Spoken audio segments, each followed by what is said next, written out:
Thank you all for attending this afternoon. This is the regular board meeting of the Board of Directors of the East Bay Regional Park District on May 3rd, 2022, and we're beginning at 1:03 p.m.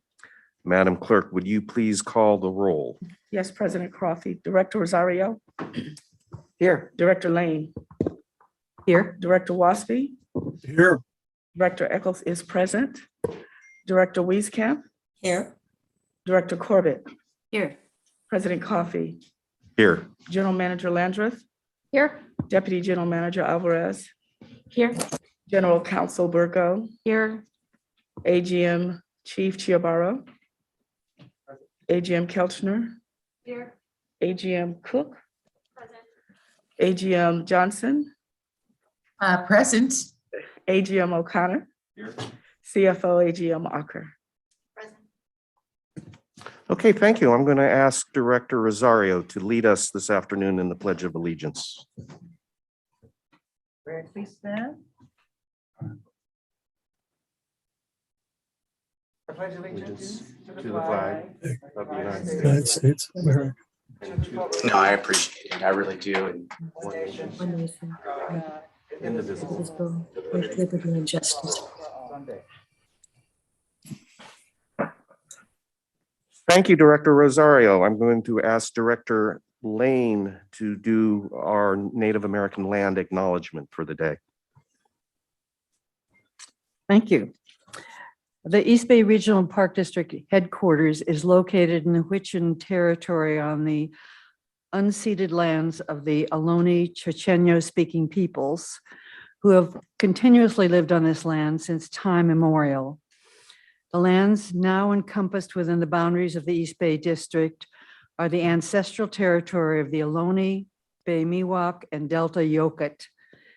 And today, Ohlone, Bay Miwok, and Delta Yokut people are thriving, vital members of the greater Bay Area community. They remain intrinsically connected to the land they have stewarded since time immemorial. So please join us in recognizing and honoring this land and their ancestors, elders, descendants, and all other members of their community. Thank you, Director Lane. We now have, and this is wonderful, a special acknowledgement, and I'm going to ask AGM O'Connor, Jim O'Connor, to lead this acknowledgement.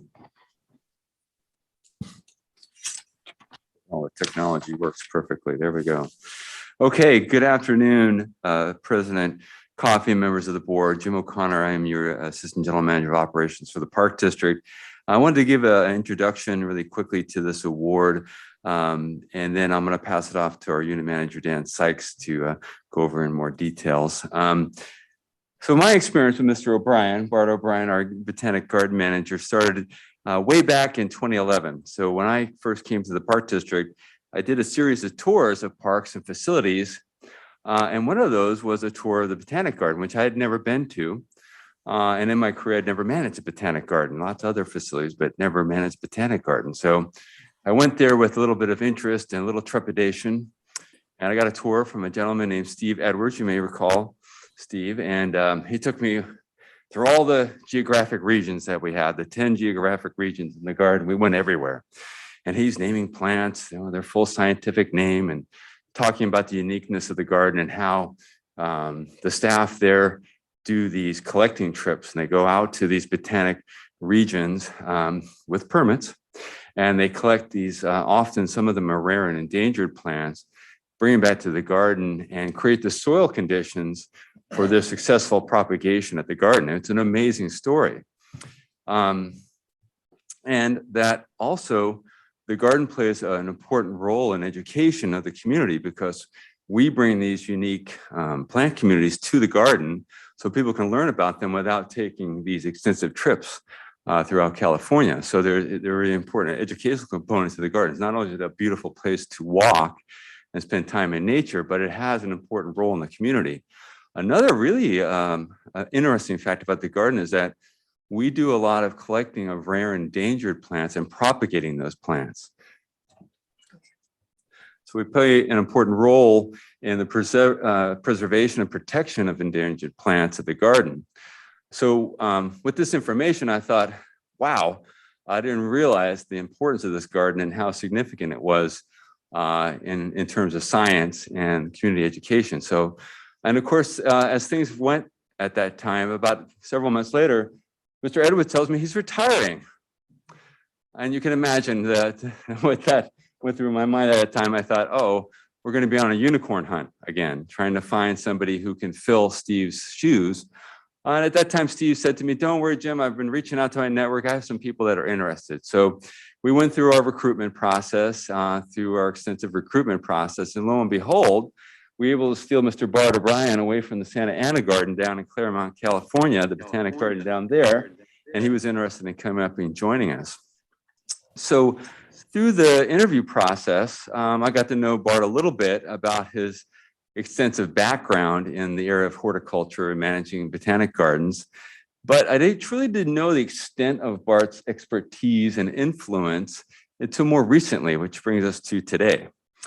The Liberty Hyde Bailey Award by the American Horticulture Society is really a unique award. It's a lifetime achievement award. And Dan's going to get into more of the details, but I wanted to say a couple of things based on my conversations with Bart. Is one, this award is normally given to people who work in private botanical gardens, and those gardens focus more often on ornamental plants that are non-native species. I'm sure all of you have been to these types of gardens in your lifetimes. They're beautiful, lots of rare plants, but there's not a big focus on California native plants or even native plants from other states. The other thing is that so that's really unique about this. And it's also an East Coast institution. It's a national organization. So what makes this, okay, I want to see it. So awarding the Liberty Hyde Bailey Award is unique because not only is Bart a public agency garden manager, that's unique, but he has focused a lot of his career, most of his career, I would say all of his career, on the application of California native plants to both residential and public gardens. And that'll come out pretty significantly in Dan's presentation. So this is a big deal. And as you will learn, well-deserved recognition of Bart's lifetime work and the impact his work has had on the application of drought-resistant native plants in people's gardens across the state, public gardens and residential gardens, and also on the preservation and protection of rare and endangered California native plants. And with that, I'm going to pass it off to Dan Sykes. Thank you.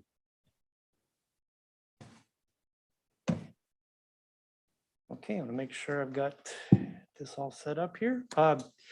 President Coffey and members of the board, thank you for having us here today. We have a lot of superstars in the parkland unit, but today this is an opportunity to recognize one of the more accomplished ones, who's Bart O'Brien, who's here today, and I'll invite him to come up in a moment after I give a brief presentation about the amazing award that he's been given. So I have a little PowerPoint here that I'm going to put up.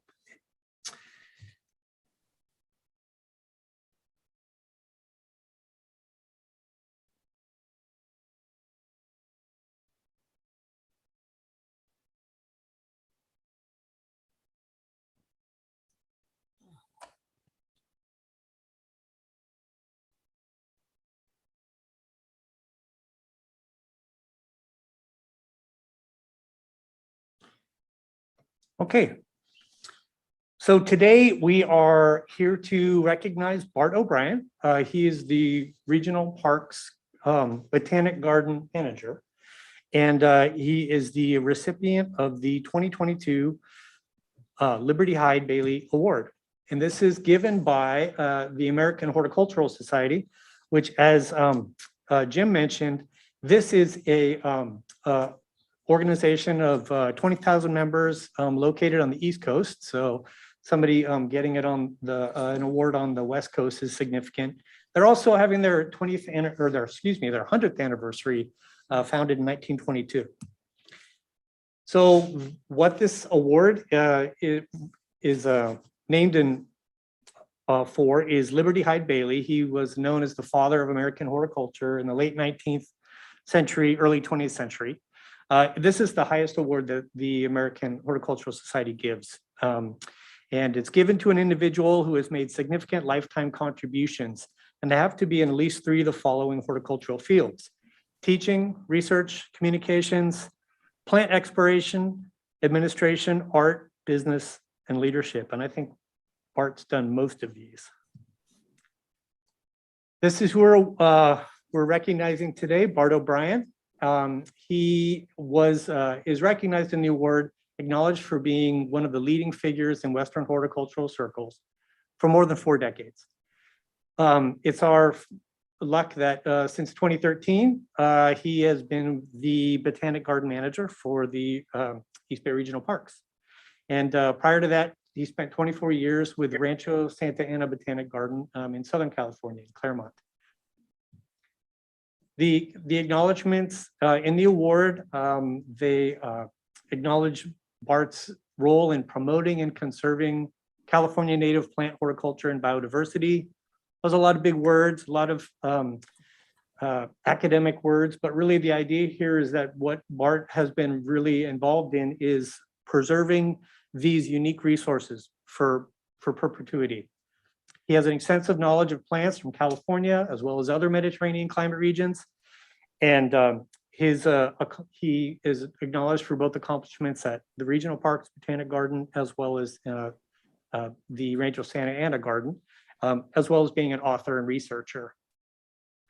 At our garden, at the Regional Parks Botanic Garden in Tilden Park, the garden itself is known as a living museum. It really showcases California native plants in recreated native settings.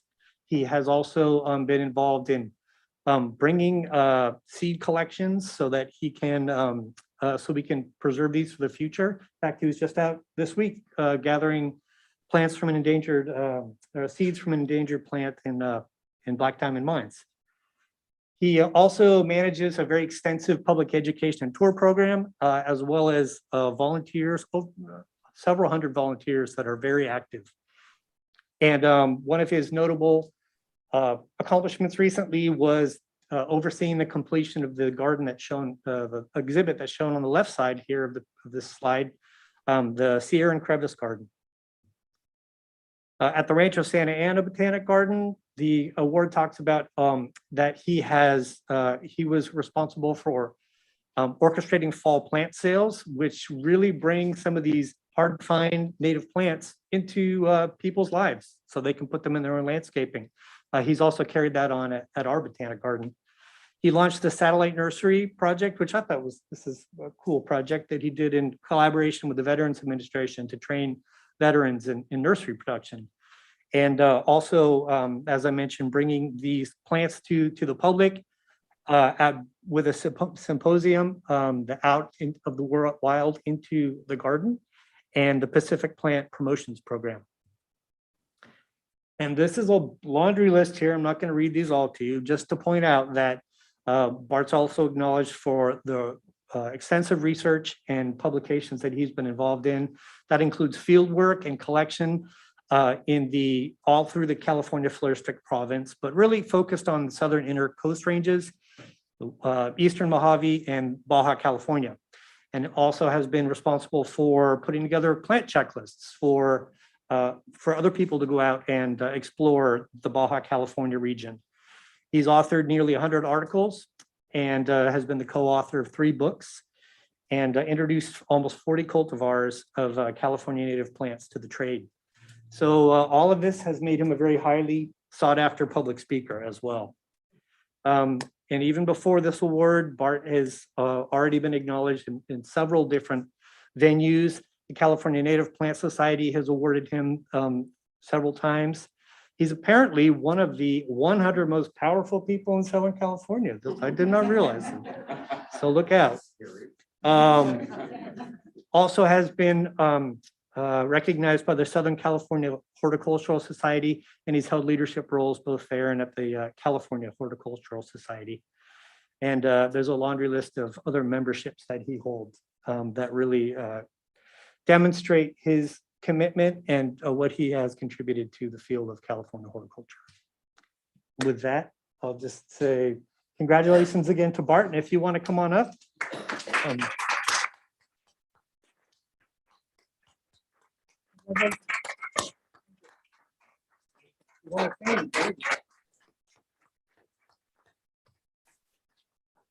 Yeah, thank you very much, Dan and Jim, and Director Coffey and the rest of the Board of Directors of the East Bay Regional Park District and the staff.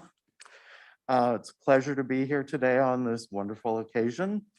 As has been mentioned, the garden really is a great resource for the Park District and for the state of California. I did write down some numbers because people mentioned the rare plants and so on. But how many are there? So of the plants listed by the California Native Plant Society, we have 916 different species that they list. We have 71 total federally listed species, 97 total state listed species, and that's of a total flora of the state of California of native species of 6,502. And we have or have had 3,642 of those and our 10-acre botanic garden. So it really is quite an accomplishment. There are larger native plant gardens, but none of them have the numbers that we have here. This is one of the principal reasons why I was always interested in coming up here. And I knew Steve from when he was became the director of the garden. I knew Wayne Roderick personally as well, his predecessor. I never did meet James Roof, but that's not a surprise because he was just he always hid from everybody. And as Steve Edwards told me when he first came to the garden and asked to meet James Roof, he said he wasn't there and it was him. So the garden is a very interesting place, always has been. As you all know, it was founded officially January 1st of 1940. Much of the garden was created by the Work Progress Administration. That's all of our walls and stonework at the garden. So, and the garden's always had wonderful staff and has always been interested in preservation and promotion of California native plants for gardens and landscapes. The one other thing I'd mention is that in July of 2020, the garden got its first national level award for the Crevice garden that was in Dan's slide. It is thought to be the largest crevice garden, public garden crevice garden in North America. Crevice gardens came out of Central Europe, Eastern Europe, Czechoslovakia in particular, and were brought over by pretty much Denver Botanic Garden and Panayote Keladies. So the garden always is keeping an eye on what will enable us to grow more of our flora. We've already, since that garden was started, and it started in 2019 and got finished in 2021, we've already grown and flowered plants that have never been grown and flowered in any other garden. One of them is a fairly common plant at real high elevations in the Sierra and in the Rockies, Holzia algida, sometimes called alpine gold. And we had about 7 or 8 of them in flower last summer that Michael Euler had collected seeds of from the High Sierra, again, with permits. And as was mentioned, I was just out at Black Diamond last week on Friday, collecting seeds of the Amsinkia grandiflora that's just been found there this year for conservation. So for seed banking. And we're also collecting Hesperorhinum breweri and more Eriogonum truncatum. The Eriogonum truncatum is for an experimental planting further down the drainage on Marsh Creek on State Parks property. And the Hesperorhinum is for the Caper Project, the California Plant Rescue Project, which the garden is one of the founding members of. It was something that I started work on at Rancho Santa Ana with Naomi Fraga and Evan Meyer, colleagues of mine there. That's now expanded to be a statewide network of about 25 organizations, including CNPS and Terra Peninsular of Baja California, to collect and bank the rarest of the rare plants for or in perpetuity, long-term storage, frozen. So that's just some of the things that the garden does. And many of you, of course, are aware of our Friends group, which supports the garden, supports the staff, publishes Manzanita that most of you get. And we do have, as was mentioned, hundreds of volunteers. The garden is run a bit differently than the rest of the district in that regard, as most of you know, and that it really has served as an area where we can try things out and innovate, much like we did during the pandemic when we had a in-house reservation system that we set up at the garden. And we also set up a check-in system as well that then got kind of massaged and applied at a number of other Park District locations. So it's nice to be the the round peg in the square hole or vice versa. But at the same time too, the garden really can do a lot more with the district. We work pretty closely these days with stewardship folks, particularly Michelle, the botanist, and others when we're working with Phytophthora issues. So again, I just think that it's wonderful that the Park District has always had a botanic garden, or almost always, and continues to support it. We can always use more support, more staff, more thinking about how the garden could be used or serve the public better. Most of you know that we do have now an increasingly dangerous entrance because Wildcat Canyon Road is now a commute route for people avoiding Highway 24 and can be very busy. And many of our visitors are elderly, and the restrooms are on the other side of the street. So anyone needing to use the restroom has to cross the street, even if they parked on Ansview Road and came in the safe way. So there are a bunch of things that I hope that everyone will continue to think about and use the garden for all of the expertise that we have and can apply to the rest of the Park District. If anyone has any questions, I'd be happy to answer them. Well, Bart, from Dan's recital of your life and career and your work, I'm kind of wondering what you do in your free time. More of the same. I said, most of us say, oh, gardening. This is absolutely wonderful. Thank you, Bart.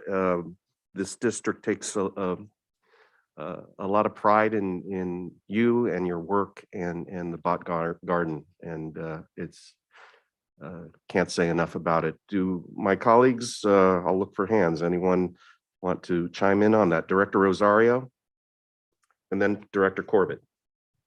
Yeah, so Bart, congratulations on your personal honor, but I just wanted to thank you personally just for not just for your personal endeavors, but also how you've brought changes to the garden and also brought along your gardeners along with you.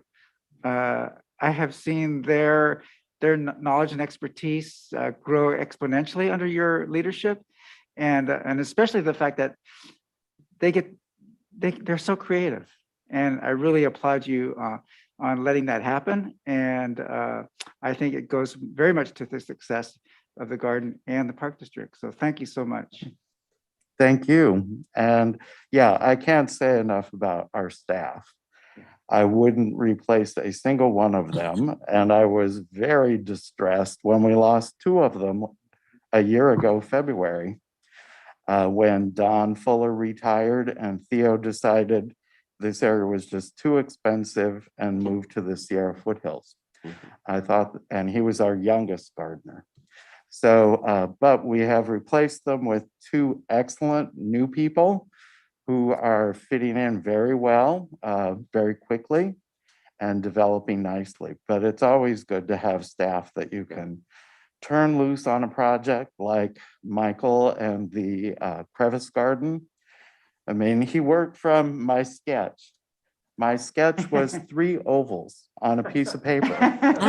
And that I knew from our conversations that we visited some quarries and looked at rock, and that I knew he would do it the way that, or in a very creative and inventive way, and he did.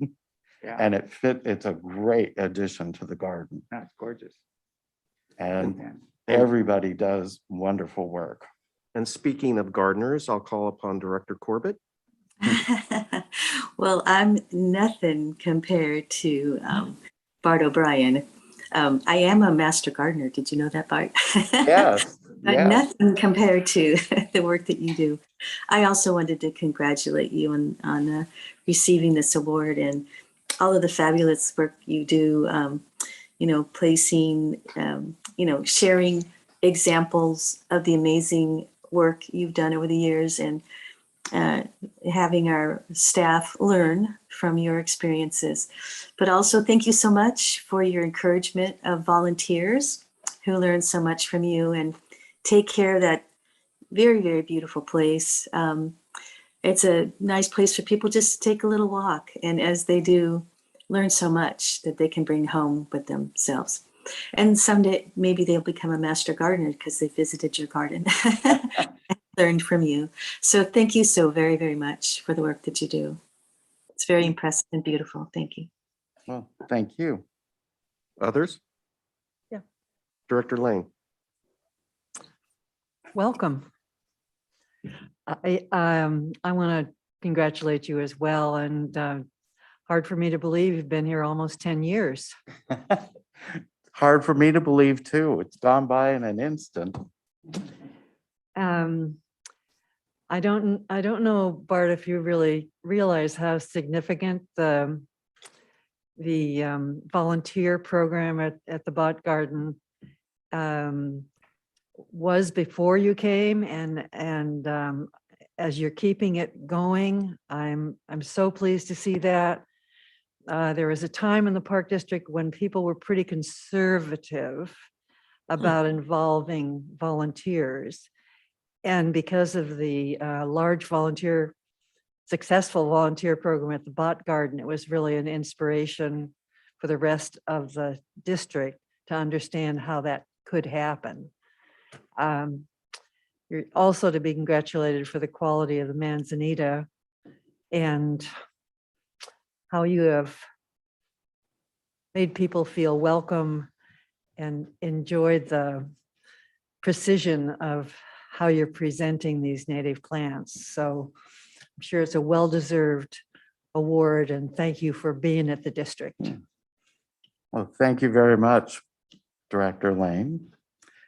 Means a lot coming from you. I know you've been a member of the Friends for since way back, previous to my involvement of the garden.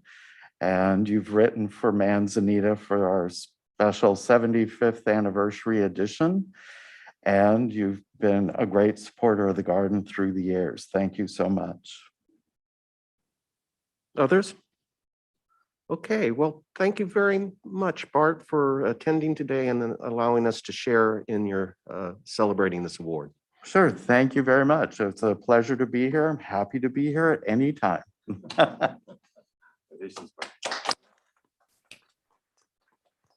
Mr. Chair, would you mind taking a moment just to get a quick picture with Bart?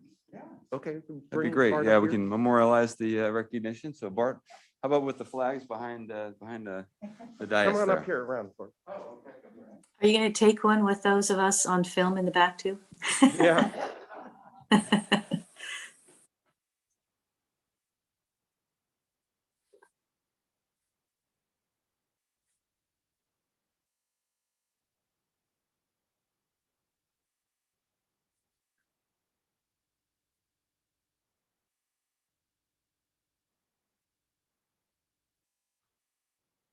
All right, 1, 2. Yeah. All right, thank you. Terrific.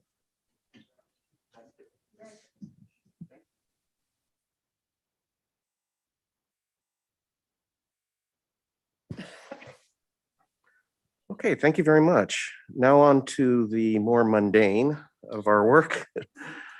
We need a motion to approve the agenda as presented. Is there a motion? Director Wieskamp moved and Di Rosario second. Please call the roll. Yes, President Coffee. Director Corbett, Hi. Director Eccles. President, I see she's there. Director Wieskamp, Hi. Director Lane, Aye. Director Waspy, Aye. Director Rosario, Aye. and President Coffee. Aye. Thank you. Today's meeting is held pursuant to the Brown Act as amended by AB 361. Board members and staff may participate via phone or video conferencing. Public comments may be submitted one of 3 ways, and if Madam Clerk will describe.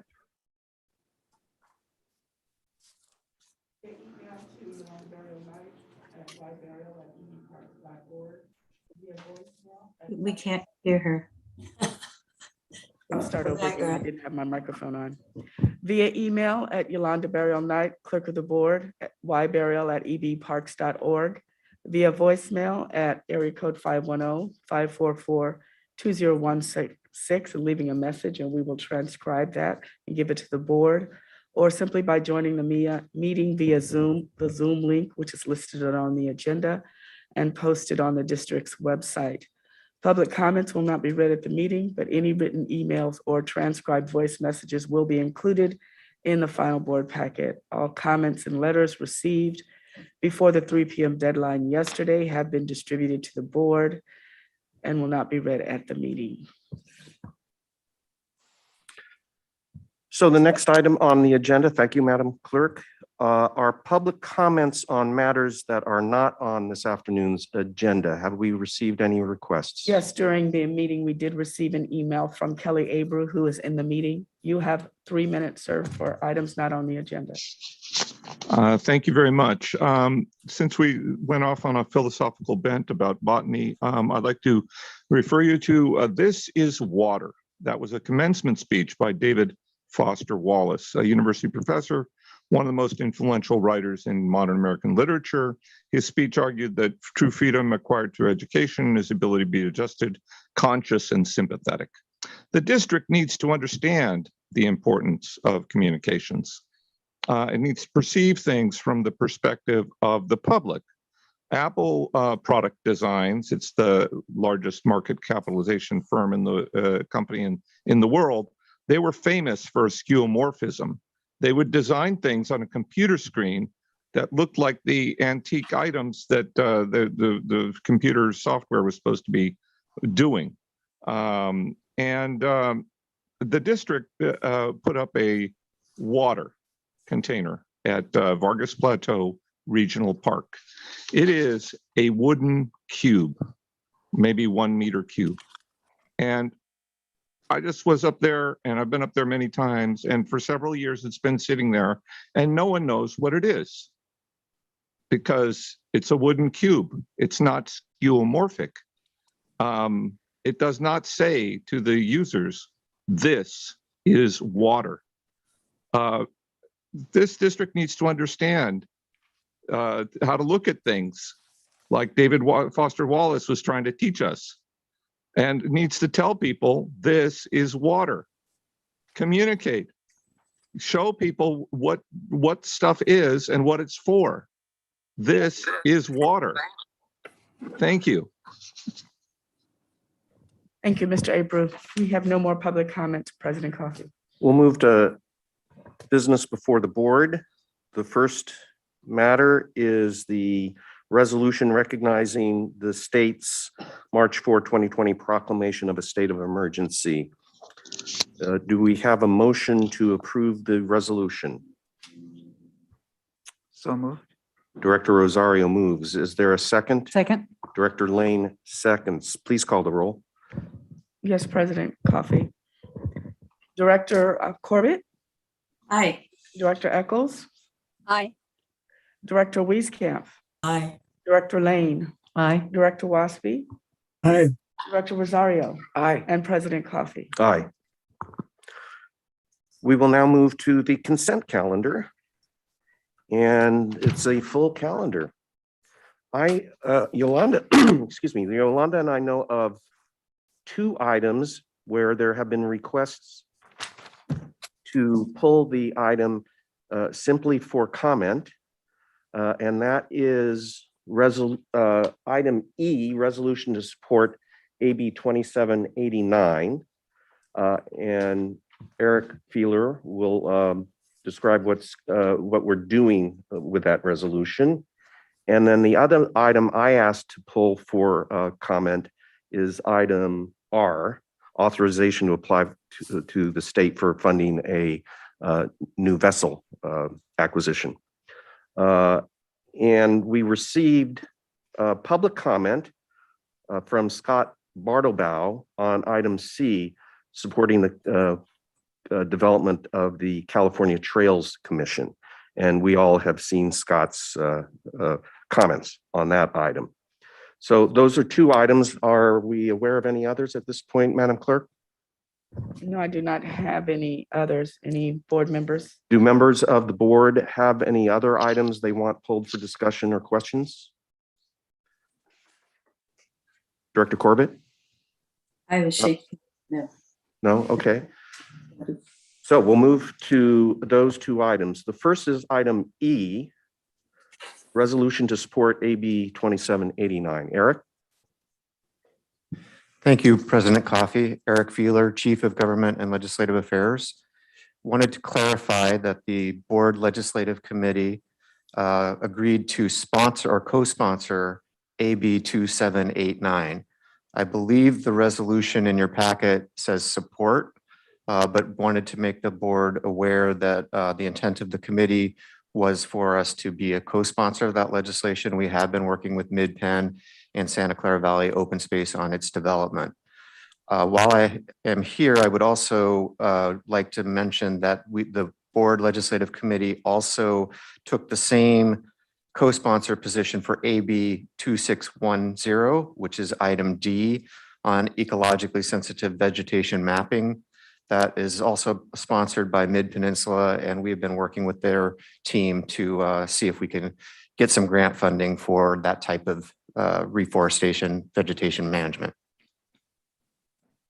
So just wanted the board to be aware that co-sponsorship is a little bit of an extra level of work for our team and not just simply a support position. Sure. Thank you, Eric. Are there any questions for Eric? Looking across, no? All right, thank you. Thank you. Item R, I was intrigued by our pursuit of another patrol vessel. Chief?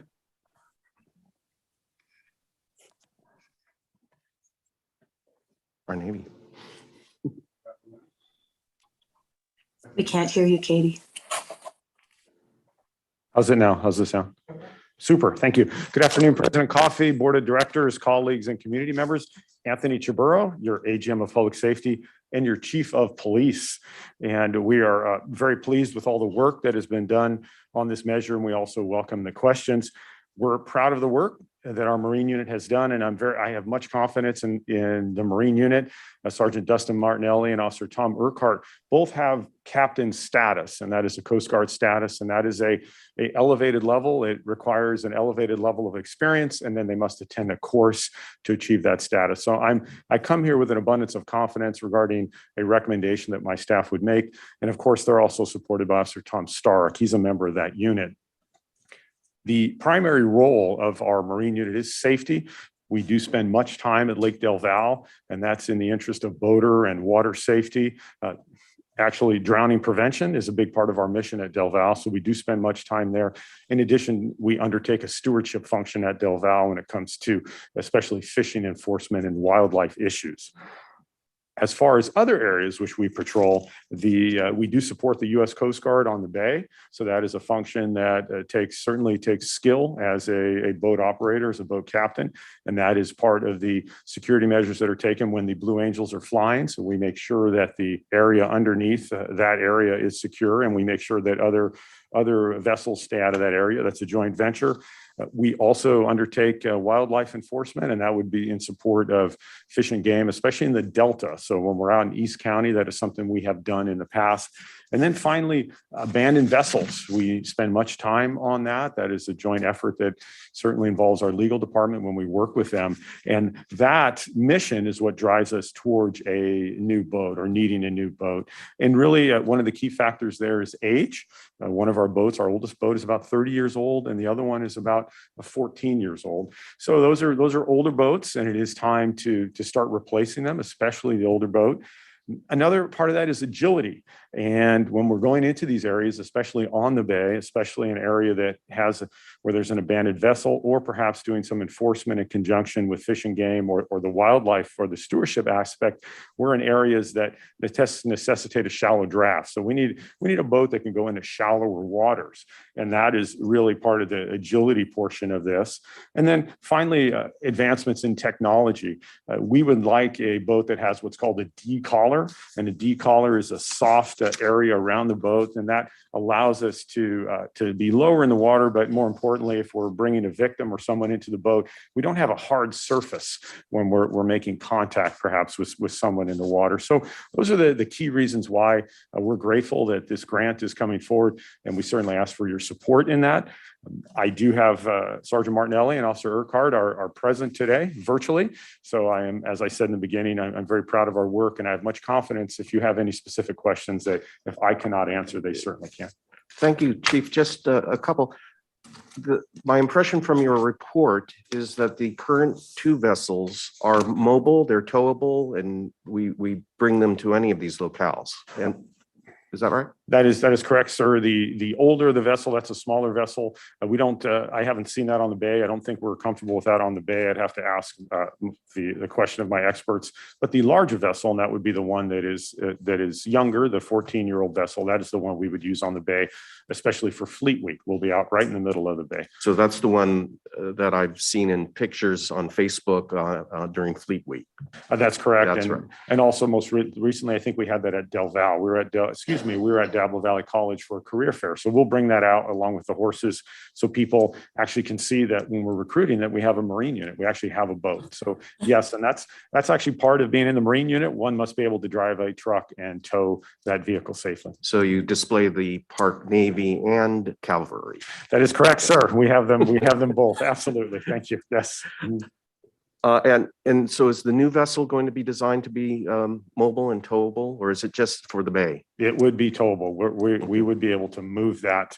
There are some agencies, that's a very good question, sir. Their boats are either on the bay or close to the bay.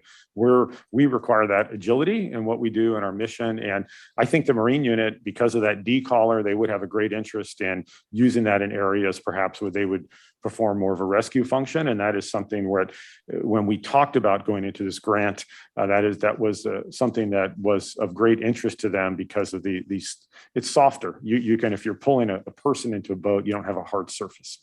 Well, this is great. I think it's a wonderful pursuit. And if you succeed in getting grant funding for it, it's even better. Thank you. sir. Any questions from the board or comments? So that's it. Thank you. Thank you. Now, before getting a motion to approve the consent calendar, I'll look around our Zoom room and see if there's any public comment on any of our consent items. We have not had any requests, and I don't see any hands going up. So I will ask the board for a motion to approve the consent calendar in its entirety.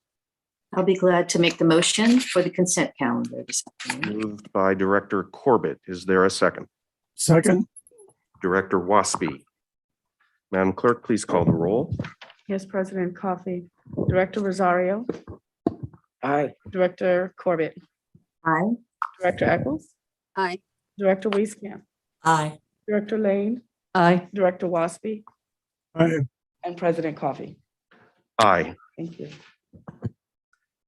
Thank you. We will move to item 3, Operations Division. This involves authorization, a resolution of authorization to amend the Redwood Canyon Golf Course lease with Touchstone Golf. AGM O'Connor. Good afternoon, President Coffey, members of the board. Once again, AGM O'Connor of Operations Division. Just want to give a quick introduction. When Dr. Alvarez asked us to present this item in the non-consent section of the agenda, I thought as an opportunity to highlight what has been an ongoing positive relationship with our concessionaire, Touchstone Golf. I think most of you know we had a very difficult transition from our prior 50-year concessionaire at what was formerly called the Willow Park Golf Course in Castro Valley. We transitioned to our new operator. There was a great deal of capital work that had to be completed at the facility to get up to speed, which we did on the buildings located at the facility. But there was still a great deal of work that had to be done on the underground infrastructure, especially around the irrigation system, which of course is core to any golf experiences. You have to have water to have a playable golf course.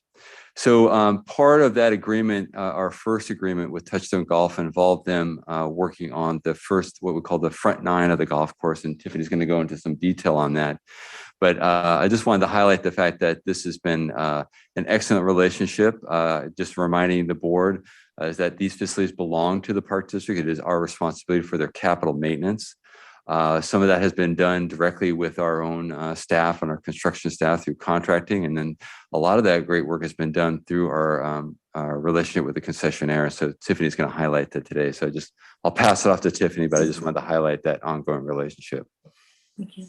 Mr. Chair, can I just make a quick comment? Yes, Director Corbett. At the podium microphone and the camera angle, all of the speakers have been sort of up in the corner so we can't see. So although we can see. How's Tiffany now? Right in the middle. All right. Perfect. Not stuck in the corner. Thank you. Thank you, Ellen. Thank you. Good afternoon, President Coffey and Board of Directors. How's the volume on the sound? Can everyone hear me? Yes. Thank you. I'll be sharing my screen.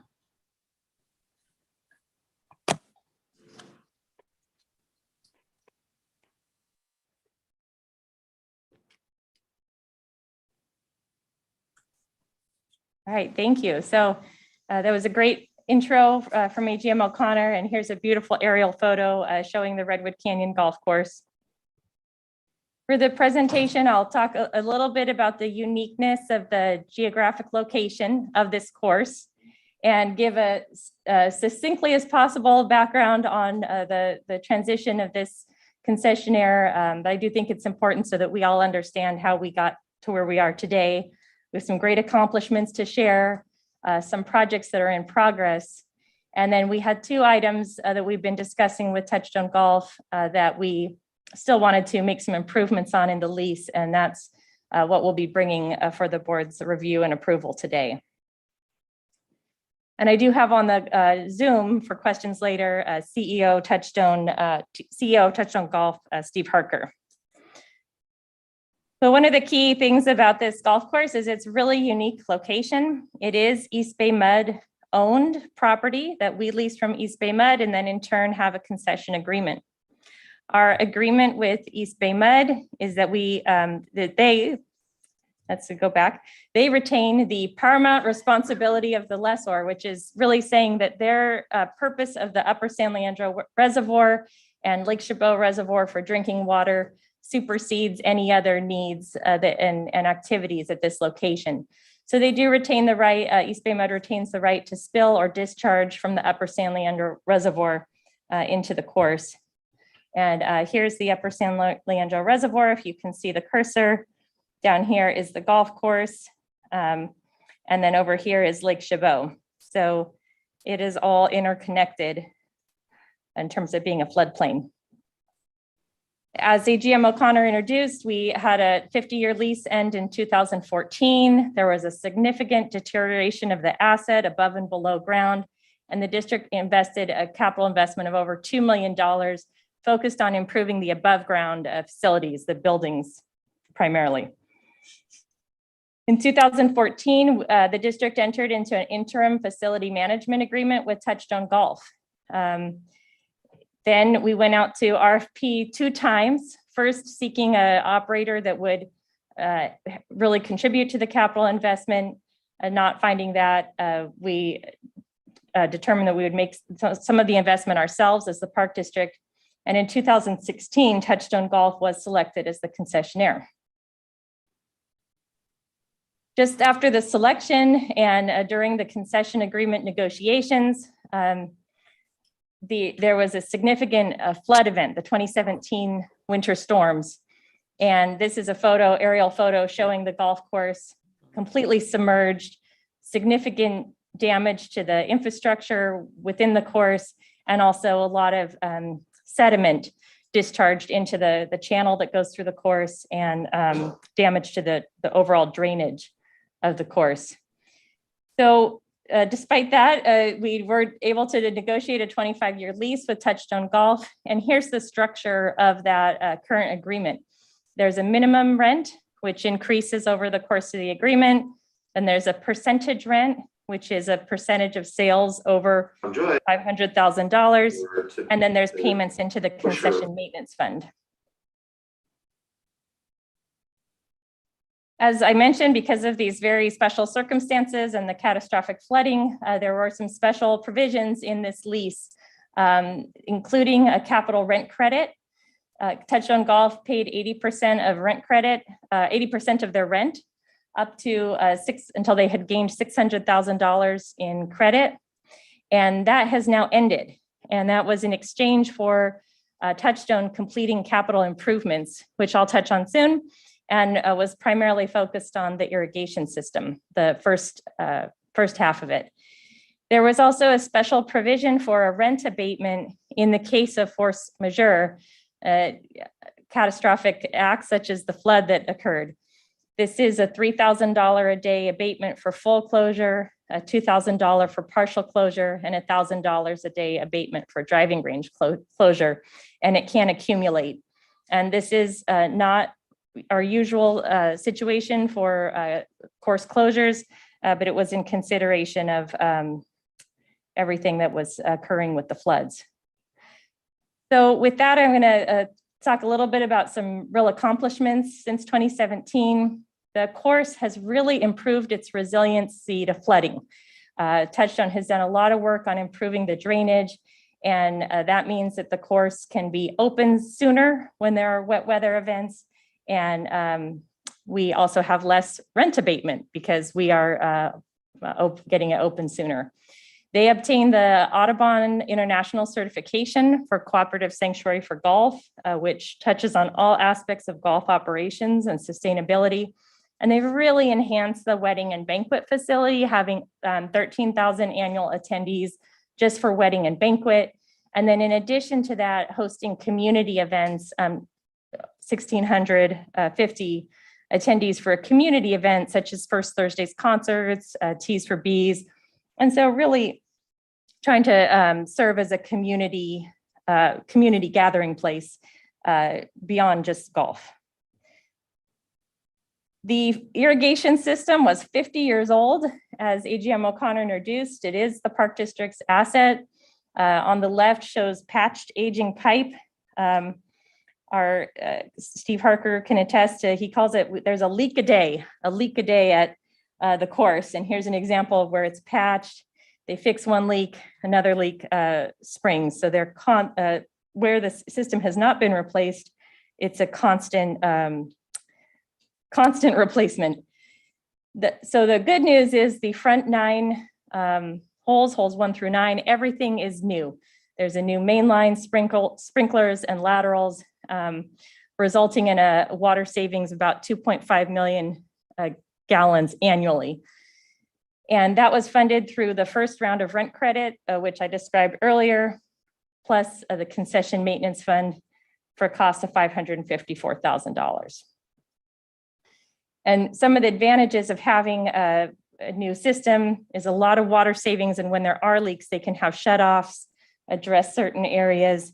And the new irrigation plan also shrunk the overall number of irrigation heads and shrunk the irrigated area. So it's really focused on irrigating the playable golf areas, and they were able to get water savings that way as well. Here's some pictures before and after. Before, you can see there's a lot of dead areas, after much more even. Some things that are in progress are the 2017 FEMA project, as we call it. That's really to fully restore the course to from the damage of the 2017 storms. That consists of bridge replacement. You can see an example of a damaged bridge here in this photo, drainage, dredging of the creek channel. And that project is in design and permitting phase right now with a 2024 estimated construction. We're also continuing to invest in the infrastructure above ground with the district's funds through our 553 to do a roof replacement and additional paving. So the 2 issues why we're before the board today is these are the 2 issues we still want to improve in this lease and obtain authorization to further amend the lease. I added even more pictures of the irrigation issues that are still ongoing. On the upper one, you see some situation of leak and overwatering, and then of course the lower, underwatering. So it's really urgent that we go ahead and complete the back 9 of the irrigation system, and so that we can obtain the water savings as soon as possible. And we also have some, we'd like to, in anticipation of all of these improvements coming, we'd like to have some changes to the force majeure rent abatement. So the final phase for the irrigation is estimated $700,000. And we're asking for the authorization to do a second round of rent credit. It would be sunsetted within 2 to 3 years. And it would be a credit on the percentage rent only. So the district would obtain receive the minimum rent per the agreement. And that's consistent with our master plan goal for concessions, that we're receiving at least a nominal income from the concessions. The credit would begin this year if approved. And by using rent credit as the method to do this, we get to achieve the benefits sooner and start constructing the project this year. Secondly, these are the changes proposed for the force majeure rent abatement. So rather than getting a $3,000 a day abatement for the full closure, that would be reduced to $2,000 to $1,000 for the back 9, and no abatement for the driving range. This would only be invoked when it is due to a flood event, which was the original intent of having this rent abatement. There would be a cap that could be no more than the current year's minimum rent, and it would not start until day 6, rather than right now, it would start at day 1 within the calendar year. These changes would take effect at the time that the creek channel is dredged as part of the FEMA project I spoke about. So I can go into more detail on any of these if desired. This is the overall summary of what staff is recommending, is that we amend the lease for a third time for a $400,000 rent credit to finish the final phase of the irrigation project, and then also make the adjustments shown to the force majeure rent abatement. And with that, I will stop my screen share. And what questions? Okay, thank you, Tiffany. I will look to my colleagues for any board questions or comments. Well, I just want to say it's been such an improvement over the years that there's really no comparison. So we're pleased to see so many people enjoying the golf and the clubhouse now, and many more events. So I think it's been a successful negotiation, although not the easiest in the early years. So thank you to staff for this. And to our resident expert on the subject, Director Waspy. Thank you. Yeah, I just wanted to add my thanks to staff for arranging this agreement or this proposed agreement.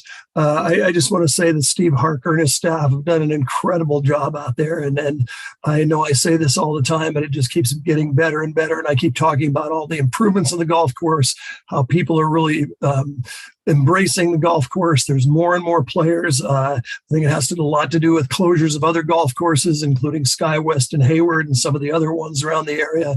But they're getting to see Redwood Canyon and getting to see what a great place it is. You know,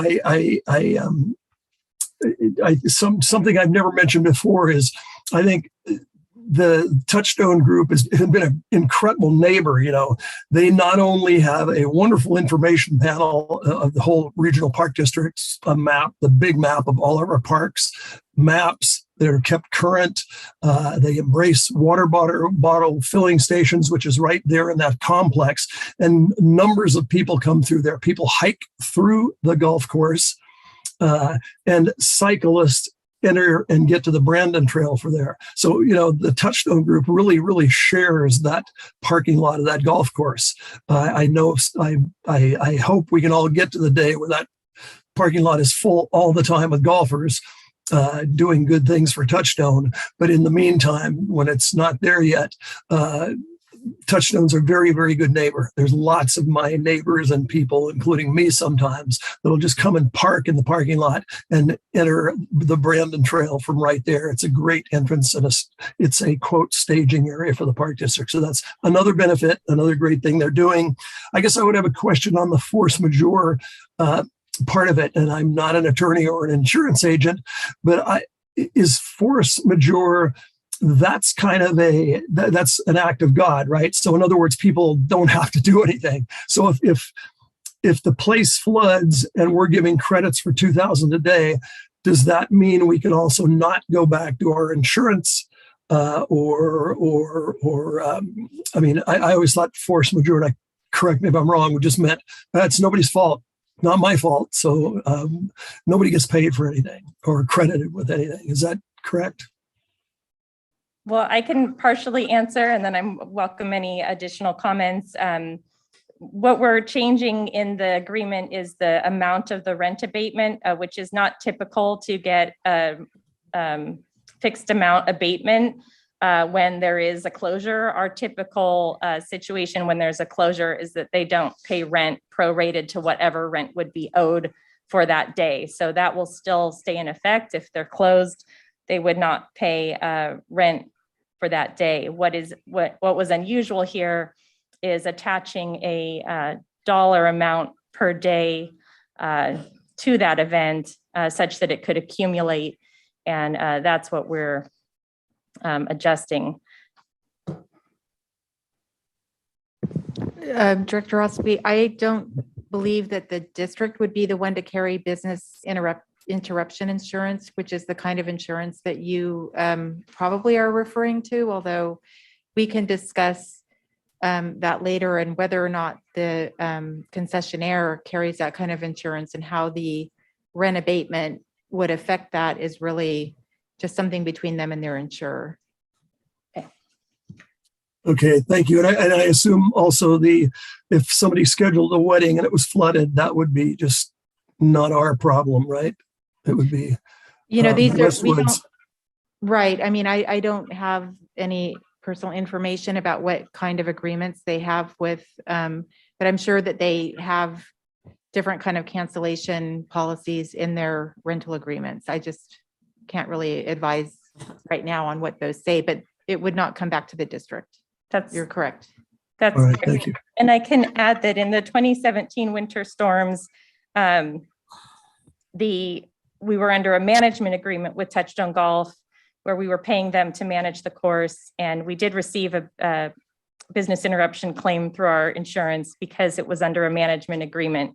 But as we've switched to the concession agreement, as with all our concessions, business interruption insurances, that's for the concessionaire to carry for their business, and their cancellation policies with their customers is also between them and their customers. That's part of their business. Thank you. Director Corbett. Thank you. I'll just briefly say, as you already know from the record, the Operations Committee did support this and pass this on to the full board. One of the most impressive things with the vendor is the major work he's been doing over the years to address flooding and change the sprinkling systems and, you know, deal with those issues in a very positive way. So we thank him for his care in fixing those problems and keeping that place looking good after storms and such things. So we appreciate that and support that work he's doing. Thank you.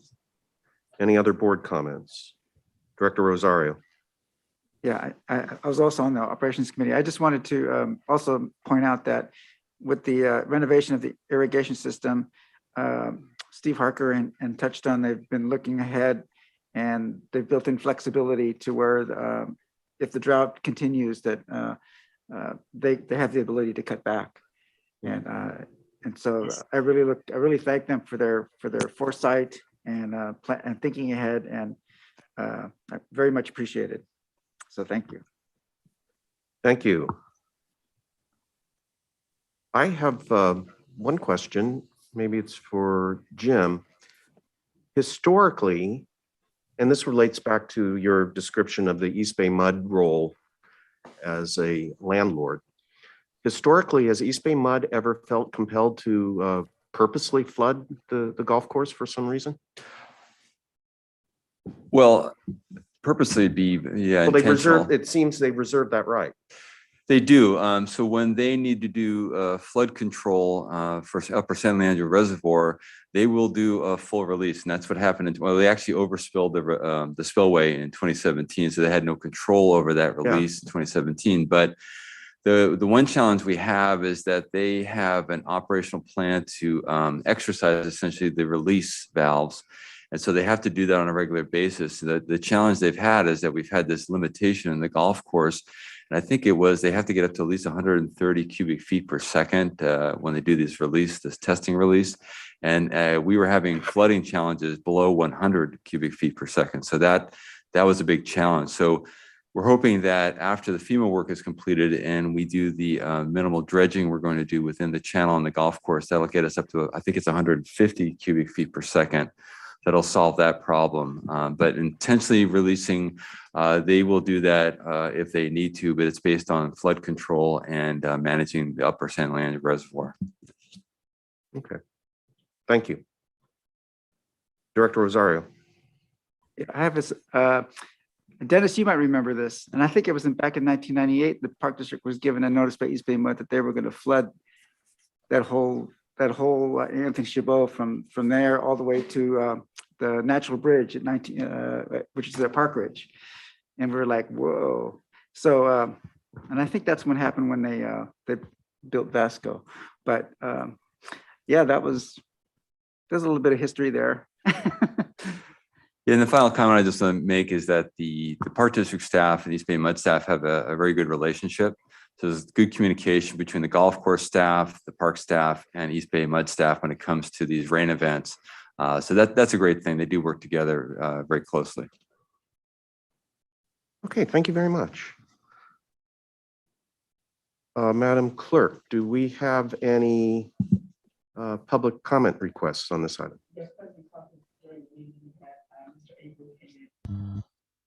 All righty. Mr. Abreu came in and asked for comment. You have 3 minutes, sir. Thank you. So here we're looking at a golf course, and I once again would say the same words I said last time. This is water. And golf courses use a lot of water. They actually use about, let's say an average one, I don't know about this one, 300 acre-feet per year. Now, what does that mean? Well, if you look at the Tri-Valley has 250,000 people, has 5 cities there, Dublin, San Ramon, Livermore, Pleasanton, Danville.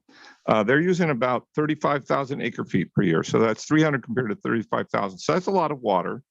It's being used. One of the ideas for water that they could be thinking about out there is maybe not in Castro Valley but only in some places, recycled water from sewage.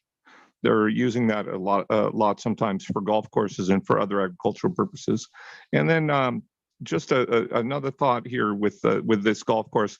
The golf course business is picking up.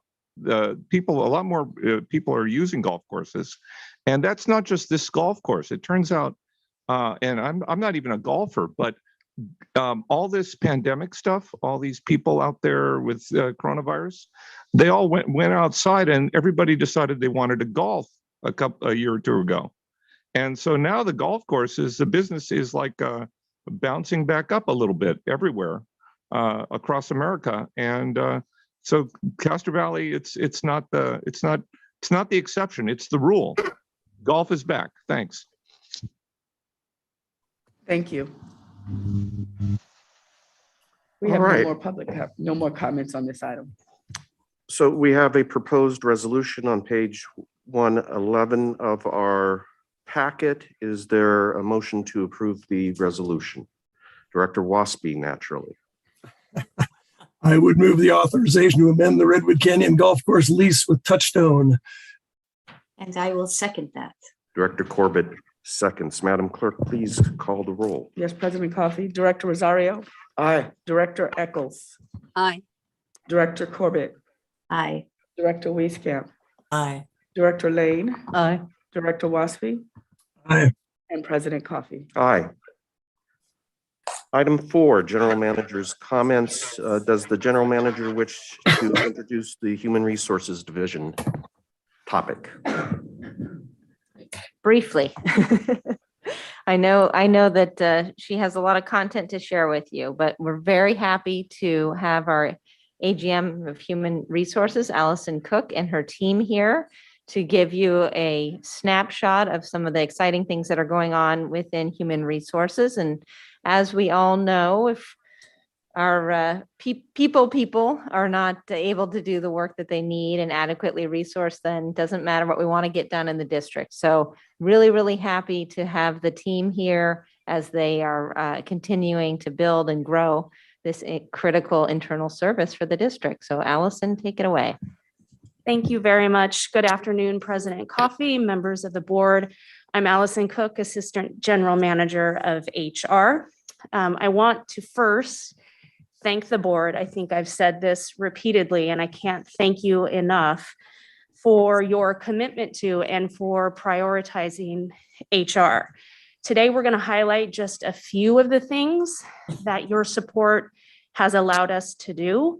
One of which is not in the PowerPoint, but I have to do it while she's up here trying to fix the computer, is the addition of the Chief of Workforce Development in HR. It's held by Janelle Rodriguez.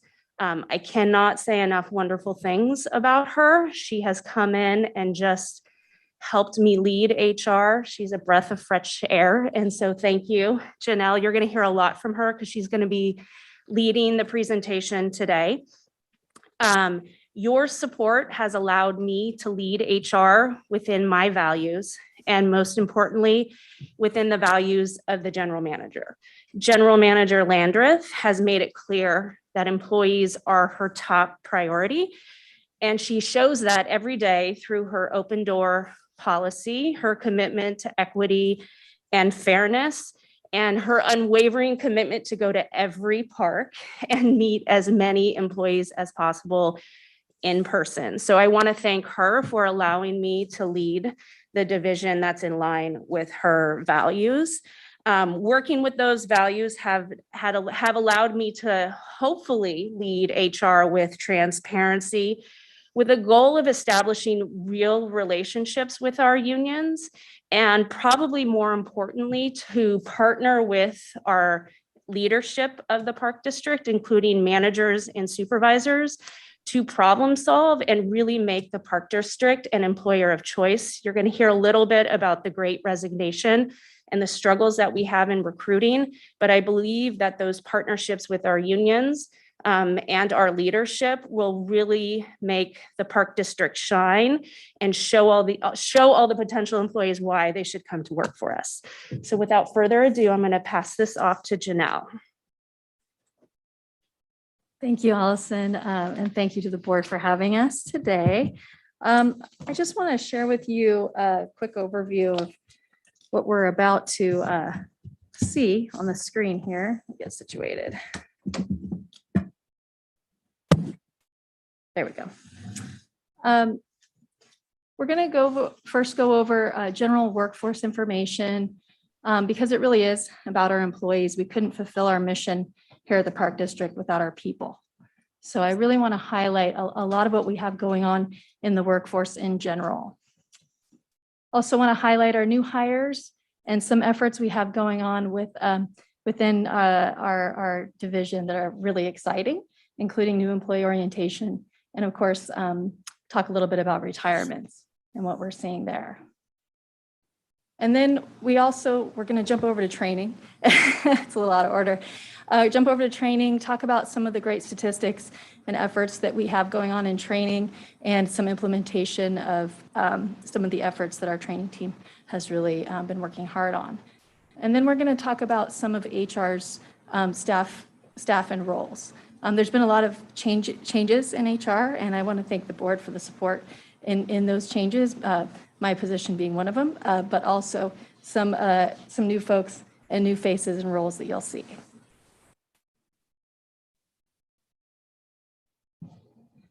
So to start off with just an overview of our workforce.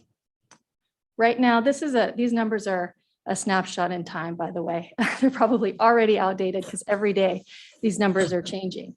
But this was from April to April 21st, 2022 is when I pulled these numbers. So we had maybe even a different today, but 735 regular employees currently on staff. And 37 full-time equivalents were added in the budget this last budget year. 32 internal promotions, which is fantastic. And since April 2021, in that 1 year timeframe, we hired 99 regular employees. It's a huge number of new hires for when you think about 735 total employees, regular employees. Not on here is the number of seasonal hires. We're already well over 100 and getting close to projecting about 300 seasonal hires. So if you think about that, 400 new hires within a 1 year time frame. That's a huge amount of work for our recruitment staff and our HR team, including our benefits team that helps onboard and process all these new employees. So we can't talk about new employees without also talking about turnover. As Allison mentioned, it feels like the entire world, but certainly the United States is undergoing something called the Great Resignation, inspired by the pandemic and people sort of reevaluating their lives, I believe. But without getting into all the various reasons why people make their career moves, we are seeing some changes in our turnover numbers at the district. This last year, we had 97 resignations, 21 terminations, and our voluntary turnover rate is 13%. Now, I want to put that in context. State and local government average turnover rate is 20%. So the district is looking good if you put it in context, but 13% for the park district is a slight uptick from around 8% in prior year before the pandemic. So in 2020, state and local government saw a huge increase in turnover rates. I think it went up from somewhere around 15% to 20%. And then what we saw at the park district was a similar uptick from 8% to 13%. What that tells me is that the park district is a great place to work. I've already learned that in my first 4.5 months, but it tells me that our turnover rate being almost 8% less than the average in our sector is actually a really positive thing. Retirements, we have 21 retirements in the last 12 months. 17 were in the non-safety retirements, non-sworn officer retirements, and then 4 in the safety employees. The average tenure of those retirements is 22.7 years. It blows my mind. That's an incredible amount of experience that we're seeing our retirees take with them into their retirement. But again, it speaks volumes about the park district being really an employer of choice and a great place to work and stick around for many, many years. So when we talk about turnover and retirements, and we're seeing these numbers, and we're seeing the incredible growth that the district is undergoing, we have to recognize that we need to do as much as we possibly can to attract and retain quality and diverse candidates. So what are we doing in HR? Well, first of all of our staff is required, it's absolutely mandatory and imperative that they undergo implicit bias training, okay? Because we have to have a workforce that reflects the community that we serve. So that's my internal belief, that's my value, and I express that to my staff. So that implicit bias training is absolutely mandatory. We also have outreach and advertising to diverse candidates. We have meetings with hiring managers where we talk about the various, places we're advertising for the talent that they're looking for. Obviously, we've got people in operations. They're going to want to target different advertising channels than maybe someone in HR, right, before hiring in HR. So we do meet with our hiring managers and the divisions to make sure that we are advertising the right places. We are also, we've also got a bunch of pre-boarding efforts that are helping bring on these new employees in a smooth way. That's the paperwork piece. And we want to make sure that new employees are being set up for success on their first day. We've got everything that we need to get them onboarded and ready to start at the district. Next on our little list here, we've got new employee orientation. I'm really excited about this one. So I'll talk a little bit more about this in a minute, but new employee orientation is back by popular demand, and it's super critical to retaining talent once we've brought them on board. We've also got a performance management and tracking implementation underway by our training team. And I'll talk a little bit more about that in the slides to come as well. So this is probably my most exciting news. New employee orientation is back. It's really a warm welcome to the Park District. It's really all about our people, our new hires. It's for regular, full and part-time new hires. And it also is a way for them to get out into our parks. So we will be offering park tours to them as well. So what is new employee orientation? Well, I'll tell you what it's not. It's not paperwork. Okay. So we have onboarding where people fill out all their paperwork. And that's always exciting. But I think what's more exciting is that we have a new employee orientation to truly orient employees to the district, learn about the mission, vision, values, learn about what different divisions are doing, learn the history, and of course, get out into the parks and get a park tour. So it's really exciting. The GM is going to be at our first one, May 25th, presenting. We've got the entire, group of divisions coming and giving a presentation about what their division does. And it's really exciting. So where's our first one going to be? The Brazil Room, one of our flagship parks, right? Tilden. And so we're pretty excited about getting that kicked off, and we should be having new employee orientation monthly thereafter, after May 25th. Oh, and goodie bags. So we want to get people a reusable water bottle and some of the fun stuff that really helps them identify with the district, including those wonderful pins I see Director Rosario wearing as well. So one of the reasons why this is so critical to what we do in HR is we put so much energy and effort into recruiting great talent, and then we bring them on board. If we don't orient our new employees and make them feel welcome and help them understand what we're doing at the district, we risk losing them. And so after all those efforts, we want to make sure that our new employees, they understand what we're all about, they feel welcome.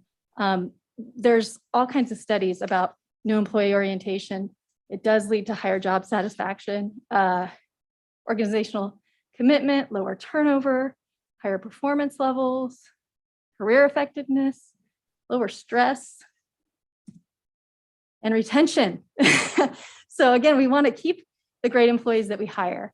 And I could have quoted 20 different statistics here, but I pulled this one. Structured orientation programs lead to 69% more likely that the employee is going to remain with the organization in their first year. So it's really important and really critical. Another huge retention tool, we're going to shift a little bit and talk about training. Again, we want to keep the great employees we have. We want to develop them. We want to help them grow in their careers. And our training unit is small but mighty, and they've been doing an awful lot of work in the last year. Again, these numbers are a snapshot in time. It's 12 months from April to April. And during that time frame, our employees, our Park District employees completed 27,091 courses in our Summit training software. That's huge. Of those, 1,976 were requested by the employees themselves. 713 were assigned by supervisors. There's also mandatory trainings. And then there's just a huge library of trainings that employees can take that, if they're interested in learning something new. These are fantastic numbers. We're also seeing that we're getting great return on the engagement and the amount of employees who are registered for a training actually completing it and completing it in a timely manner. So this chart shows in the blue, registrations for trainings. I could guess what this nearly 8,000 number is. August, September, my guess is that that number might be related to some of the mandatory safety COVID-related trainings. But then there's just a short lag from the time that people are registered for a training to the time that they actually complete the training. So I love seeing this chart because it means that our training program is incredibly effective.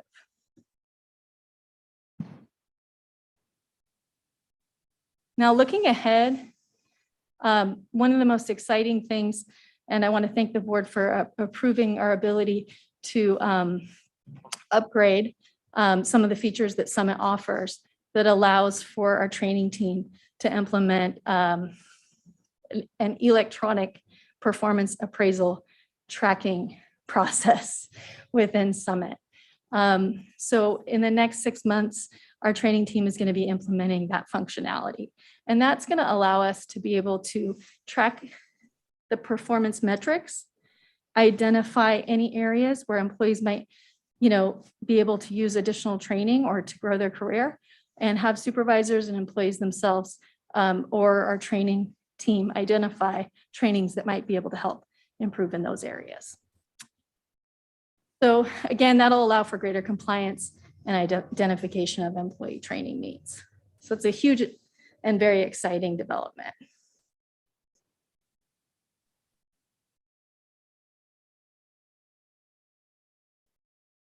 And finally, our HR team is definitely shifting. We've got some different roles and staff on board, some new faces that I'm very excited about. In general, though, just to kind of let everyone know what our HR division looks like, we have an AGM of Human Resources, Alison Cook, Chief of Workforce Development, that's me. And thank you for adding those positions in August of 2021. And I was able to come on board in December, so I'm very grateful to be here. We also have two managers, EEO and training manager is a new role. We're going to talk about that in a couple minutes. And of course, our benefits manager who's joining us, and you'll get to hear from her in just a minute. We also have 4 senior analysts, 3 HR analysts, 3 HR techs, 2 HR assistants, and 2 administrative specialists. So I'm going to turn it over to our benefits manager, Monica Alvarez-Celis, and she's going to tell you a little bit about one of the new roles we have going on in human resources and on her team. Well, good afternoon, President Coffey, board members, esteemed colleagues. I wanted to come to you today and talk to you about our new senior HR analyst position, which thanks to your support, we were able to create. We have hired recently a colleague of mine named July Cole, who's here. She comes from the city of Berkeley, recently holding the position of an HR resource analyst, and has over 17 years of experience in human resources. And with her experience in ADA accommodations and return to work, I feel that she's going to have all that's needed to be able to support our employees, bring them back to work, and provide them the resources they need. So I'm very excited to have her join us, and I look forward to both she and I working together with all of our staff. Thank you.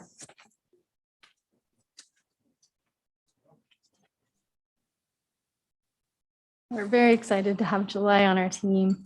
In addition to the senior HR analyst role that the benefits team has added, we have always had a training manager, but it's really important, I think, for HR to emphasize our EEO, equal employment opportunity, metrics and tracking and investigations role. And so we wanted to bring that forward and put that forward and ensure that our training manager was somebody that's going to be also skilled in that area. And so we're currently recruiting for this position. So we hope to be able to introduce a new face to the district soon. And we're excited about the role. And again, we just want to put things right to the front and make sure that we're communicating our values and ensuring that our workplace is discrimination free, that we're properly investigating, and that we're also dedicated to having a workforce that reflects the community that we serve. And so with that, I just want to, again, thank you. And if you guys have any questions, and I'll have Alison come back up.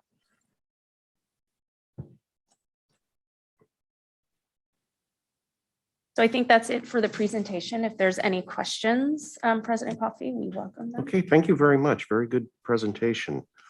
If we could pull down the slides so I can take a look around the room.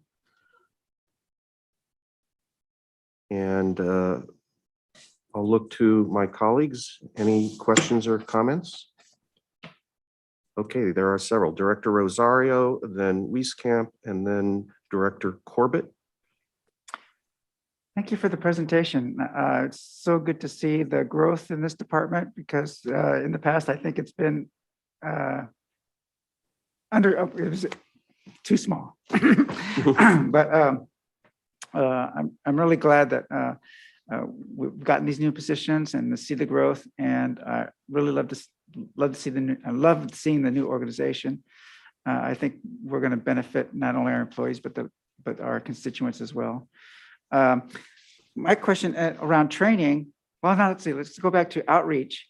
I noticed that public safety and I guess the lifeguards are out on their own. They do a lot more safety fairs than I've seen our MAST or operations department go to. Is there a way of maybe, well, in the future, I'm hoping we get this to more opportunities for those departments to participate as well. Is there a reason, or is there a reason that public safety is able to go out and not operations? Yeah, sure. I think that what public safety, I really can't speak for Chief Chaburo, but I think what I've found just in my experience, even outside of the district, is that public safety has been found in-person events like what you're describing in fairs to be very effective in their recruiting efforts. Certainly there's nothing holding back, the operations or other divisions from also, doing tabling, that's what I like to call it.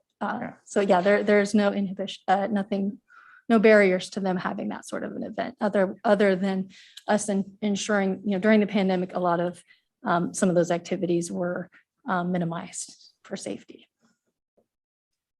And if I could add, Director Rosario, the outreach and going to job fairs is so important so that we do really target the communities that we serve.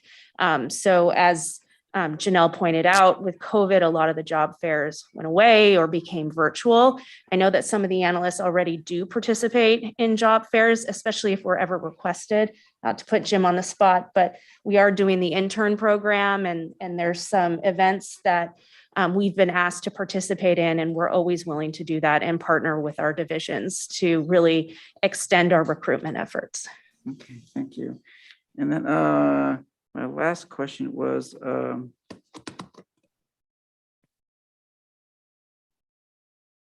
I think I forgot. I think you may have answered it already. So thank you. We can come back to you if needed. Anne?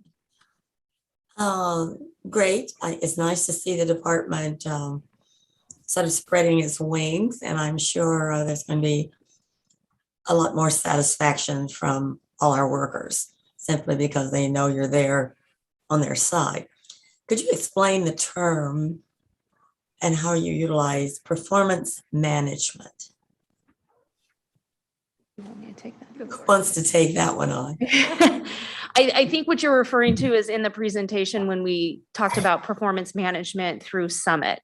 So performance management in that context, it encompasses pretty much everything that managers and supervisors do every day. But with respect to Summit, it is going to digitize, if that's the right word, the performance appraisal system. So with the pandemic, our performance appraisal rates went down for many, many reasons.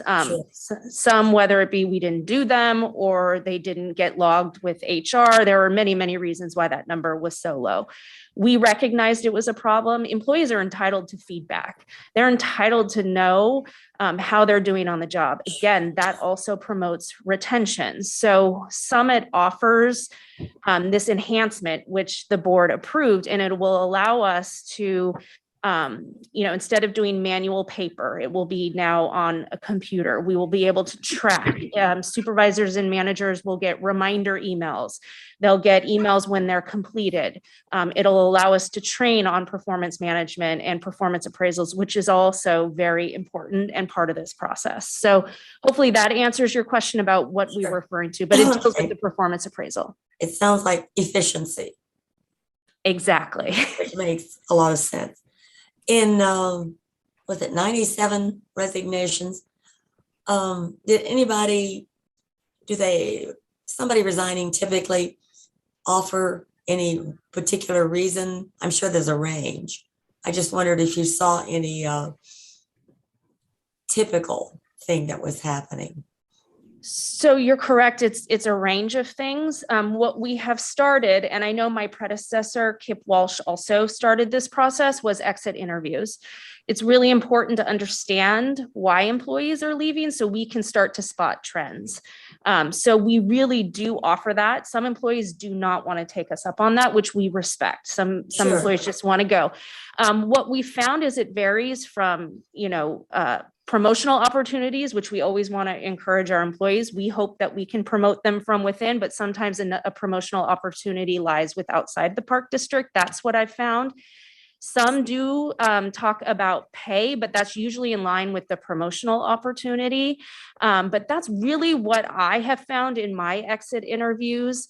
COVID has also had an impact on some employees, not the remote work as much as we thought it would be, but just COVID having, I think Janelle summed it up really well. COVID made them reevaluate their life and what they wanted to do. And we're also dealing with millennials. I don't want to stereotype them, but they often jump from job to job. It is something that the park district especially is not used to. We're used to, long-term employees, but millennials are different. They like to switch jobs. They don't see it as a hindrance to have multiple jobs listed on their resume with 1 to 2 years experience. So we're also seeing that change in the workforce. Sort of an attitude. The subject keeps coming up and listening to people discussing this online and news programs and all the rest, that the cost of living is becoming a very big issue. The ability to find a house, to be able to afford something that you feel is important to your family or lifestyle. Are you hearing any of that? That's a good question. In my exit interviews, I have not heard that as much. I anticipate that's going to be more of an issue as fuel prices remain as high as they are, the housing and rent. Now that the COVID restrictions on raising rent, I just read an article about rents going up significantly, even in Oakland. So I think that's going to become more of an issue. The board was very generous with its equity adjustments and wage increases for our AFSCME represented employees. So I think that helped a lot, but it remains to be seen if this continues and if we hit a recession, how that will impact our employees. So we have housing, I believe. I don't know as much about the program, but that is something that a lot of public agencies do not offer. And a lot of employees take advantage of that. So I think that's a great benefit that the board has given to our employees, but we'll continue to watch for that, Director Wieskamp, and note that and make sure that we're keeping the general manager apprised of any trends we're seeing. Okay, well, I think you're doing a great job pulling everybody together and adding sort of a new approach. And I think that's really good. So congratulations. Thank you. Thank you. Ellen? Yeah, I just wanted to say thank you too. Appreciate this report showing the progress that is happening at the HR department and the hard work and the improvements that have been made. Obviously one of the biggest issues to address is the growth of the size of the district and the need for additional employees. And also what you just talked about, having new employees come in, as some employees have had to leave for various different reasons. Employees leaving businesses around the entire country is something that's happening as people address some of these needs and interests, or no, I shouldn't say interests, but work that they have to take care of, taking care of families and kids that maybe aren't in school and those sorts of things. So thank you so much for paying attention to all of that work. And also it's been impressive to see the additional trainings that are happening and the way things are written in order to encourage people to come work for the park district. We all receive those emails like everybody else does. So I think that really does make a difference and is impressive. So thank you. I know it's a very busy place to be working these days, but thank you for your hard work. Thank you, Director Corbett. Thank you, Ellen. Any other questions? Yeah. Dennis and then Director Lane. Thank you very much for your great work, and I too appreciate your new direction you're going and all the great things you're doing. I do have a couple of questions. So how many vacancies are there in the district? And I guess, well, I don't know if you have a round ballpark number. I'm going to pass it off to Janelle because again, that's a snapshot in time. So your best estimate. Oh gosh, best estimate is probably, it's definitely under 200, but it changes every hour. So I don't know that that's correct because there's so many shifts. Yeah. So she's saying approximately 200 at any given time. Yeah. Okay, and then we also have 38.7 or something like that budgeted new positions for 2022. And I'm very concerned, or I'm maybe it doesn't matter what I'm concerned with. I'm wondering what the priority is from your department to fill those positions. And I say that because I recall this discussion when we discussed how the budget was done. And how, everybody has needs and it's a bottom-up process and everybody says, I need a new park ranger, I need a new administrative assistant. And it's a real, you have to prove the need and there's a real need. And so if by the end of this process, we come up with the 38.7 highest, really most important needs, and then if I'm not suggesting that we're short into the year yet, but if they don't get filled, is that really what's that telling people? I hear that in the parks. I see parks with unfulfilled positions, and it's very frustrating. I would also like to suggest that, if we do go for any kind of revenue measure in the next couple of years, which I hope we do, 37,000 acres of land bank land and hundreds of employees unfilled, not out there doing the work. I think it's not all your burden, obviously, but I'm wondering what the priority is. So it's really not HR's priority, except to the extent we need to fill positions. We really do work with each division to understand their priorities and what they need, so that we can hopefully meet their needs. We can't open every position, and positions are vacant for various reasons, whether it be someone resigned, there's someone acting, there's a position that's on hold because we're revising the job spec, whatever. There's many reasons that there are vacancies. So we work with the divisions to understand what those priorities are because they know their operations better than HR. So that's number one with respect to priorities. Recruitments are constant. We're gearing up for the park ranger recruitment, which is a huge undertaking, both by HR and operations, to make sure that because that list lasts for a while. So we want to make sure we get top candidates for that particular recruitment. And did I leave anything out, Director Waspy, on priorities? No, I guess not. No, I guess not. Thank you. Director Lane? Yeah, I had a question about number of employees. You had 735 total regular employees, and we've been talking about 1,000 year round. So what's the difference there? Yeah, so we have right now that's regular, full and part-time employees is that 735 number.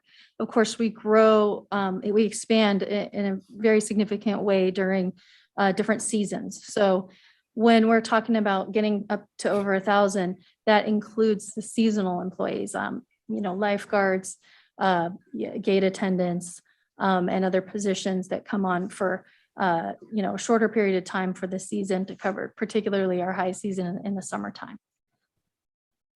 Okay, and so it may be regular employees with jobs filled as well, right? And when you're saying around 200 are not filled, that would make it 900 something? Yeah, in fact, I made a note. I was trying to, the other director's question was a little bit more nuanced than we were able to answer because we are, we have seasonal employees, we have regular employee, full and part-time employees as well.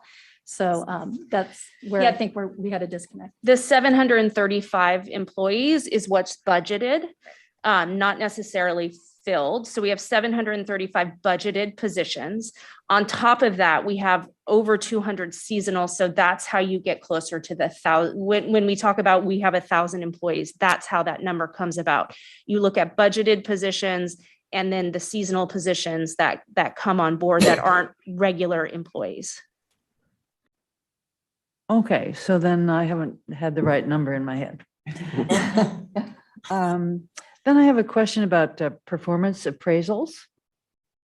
And I think what we are regularly asking of managers is an annual performance appraisal. Is that correct? That's correct. That's the official performance appraisal. And I want to let you finish your question, but performance feedback should be given every day. An employee should not be seeing feedback in a performance appraisal for the first time. So performance feedback should be on an ongoing basis, but the written appraisal is on a yearly basis. Okay, because I do feel really strongly that regular feedback is what's going to, help the employee do what he or she is supposed to be doing. So I'm glad to hear that. So when you do orientations for managers, you say that's one of the things you talk to them about? That's part of the training, is that feedback is really important. You need to be talking to your employees about their performance, good and perhaps the negative, because again, you want them to learn. You don't want to have to move directly to corrective action. The whole point is to teach and train and bring your employees along, and they get that through feedback. So that is whenever I do the training on performance appraisals, that is my key message that I hope managers and supervisors take away, is feedback is on a regular basis, whether it be through your weekly one-on-ones, your daily check-ins. It is our job as managers and supervisors to give that feedback to our employees. They shouldn't have to ask for it. We should be giving it to them.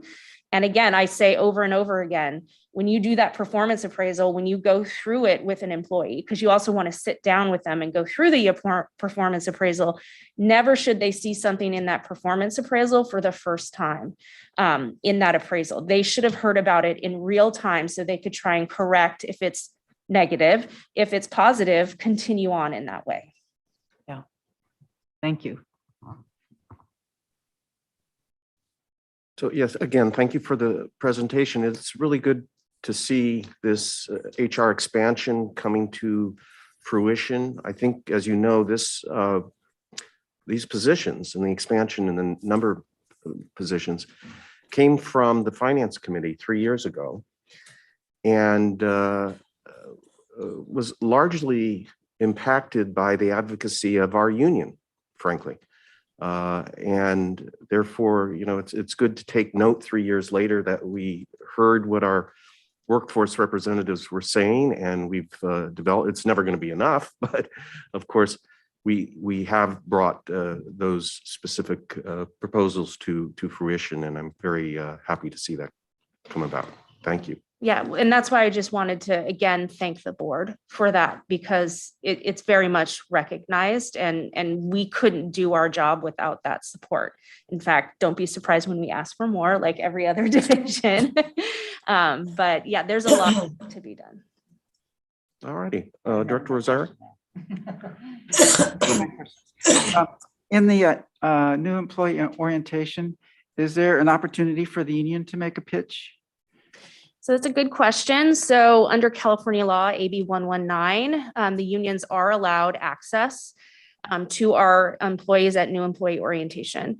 Currently, they get access to our employees twice a month through the benefits orientation that employees go through. And we've discussed it with our, at least with respect to AFSCME, and they prefer to have it through the benefits orientation as opposed to the new employee orientation. So we have met that request and allowed them to continue. So it was offered, but they prefer the benefits orientation, which is twice a month, which we've honored. Great, thank you. And then I know we hired a consultant to look at our DEI efforts as far as hiring and promotion. Do we know where we're at in that process? Thank you, Director Rosario. Dr. Ana Alvarez, in the stead for General Manager Landreth, who had to step away for a minute. Thank you for asking the question. We continue to work overall to understand the best, to continue broaching DEI in terms of achieving some of the goals that were originally established back in 2020, I would say. We do have a consultant on board that we continue to work with. It's a work in progress, and we're hoping to continue to grow in that area. You know, one thing that is important to note is the fact that it's a journey, it's a learning journey, and we have certainly embarked on that journey, much to the credit of the resolution that was passed by the Board of Directors denouncing racism. So, and I know that in working with the consultant and working with other partners like organized labor, like our staff and human resources, the district has already put in place some key components, and we can certainly come back and give you an update at a later date. And I know that you serve on the diversity committee, so there will be more opportunities to talk about that then. Okay, great, thank you. And if I could add to Dr. Alvarez, and she already touched on it, Janelle has a lot of experience in DEI work from where she came from. So we are working with the consultant, but we're also bringing forward our own ideas. We're also taking in ideas from our employees, from the unions. You know, we want to hear from everyone because everyone has ideas. So we are already starting to implement some things that we think are needed that we should not wait for. Great. With that, I know we had this discussion informally about affinity groups. Are we developing guidelines for, because I know that we have the Black Employees Collective and the API are getting started, and as well as the Latinx and our LGBTQ employees. So are there going to be guidelines for those? Yes, I'm working with legal right now on the framework of an affinity group policy and procedure. And I hope to roll this out by the summer to our groups right now, the Black Employee Collective, the AAPI, LGBTQ plus groups and the women's group to solicit their interest in officially being recognized as an affinity group. Excellent. And then Director Rosario, yes. I just want to add, I'm not sure that we've decided how that's exactly going to go. I think it's an open question as to, I think that's part of the legal question that's being asked is what is appropriate for public agencies to do in terms of formally recognizing and supporting affinity groups. And that's what we're looking at. Great. Okay. Thank you very much. And my last, this is not a question, but more of a comment, is that we used to have apprenticeships. We used to have that allowed for employees to upgrade to a different profession. We used to have apprenticeships as an electrician, heavy equipment operator, painter, carpenter. Dennis, help me out here. Am I leaving anything out? But I don't know, sign maker. Equipment operator. Yeah, heavy equipment operator. And so I'm hoping that as we build our workforce back up, that we see those apprenticeships come back. And because I think that's another opportunity for building skills. Great. Thank you. Thank you. Director Wieskamp. I would really appreciate your defining affinity group and what we mean by it. Maybe that's part of what legally is going on, but I think it's important for everybody to understand that. It's new terminology. Yes, it's a term, they call them different. Some agencies call them employee resource groups, ERGs. Other places call them affinity groups, but it's a group of employees that organize based on a need or self-identified characteristic. And there are legal issues with them. That's why we're working with legal on them. We want to make sure that we are doing right by the park district, but also by our employees to limit any liability to both that could be created with these groups. Okay, I think it's important to know the various reasons people want to have the affinity groups. So Yes. it's clear to everyone. Yes. Thank you. Okay, thank you very much. I think that brings it to an end, other than I will ask the clerk again if we have any public comment on this topic requests. No, we do not, President Coffey. Okay, I don't see any hands. So thank you much. Thank you very much. Council, any announcements from closed session? No, Director Coffey. So the final matter on our agenda are board comments. So does someone want to volunteer to go first? Director Corbett will go first, then we'll go to Director Waspy and Director Wieskamp. Ellen? Thank you very much. Let me just see where this starts. Okay, so a lot of lovely things happening around the Park District. I attended on the 20th of April, the Natural Cultural Resources Committee. On the 21st, I had an opportunity to meet with some staff to talk about some of the work that's being done with regard to looking at the use of our trails and the various interests and needs throughout the Park District. And that was in preparation before the PAC meeting that was coming up the next Monday. I had an opportunity to attend the wonderful field trip on the 22nd, which happened to be Earth Day. And I'll let others talk a little bit about that. On the 25th, I was the board member speaking at our PAC meeting and had an opportunity to talk about several things that we're doing in the Park District, but also listen to the report on how staff is working on trail usage. So we'll be hearing more about that and asking PAC to collect information so we can continue to make decisions about caring for our trails and making sure that they're available and are protecting our environment. And I mean, I could go on with 50 words about things we should think about when talking about the trails. But we are asking the PAC to pull information together so we can make good decisions with regard to our trails. On the 30th, which was a Saturday, I had the great pleasure to attend our Iris Festival that we have every few years.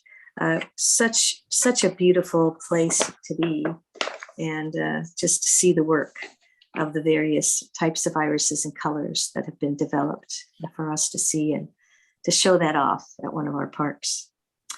And then on Sunday, the 1st of May, I had the opportunity to attend the Every Other Year Stroll and Roll program at Niles Canyon, where there were thousands and thousands of hikers, walkers, and people riding their bikes at that point to see that canyon, because hopefully the plan is, and it's been worked on for a few years, is to do some trail work through that area.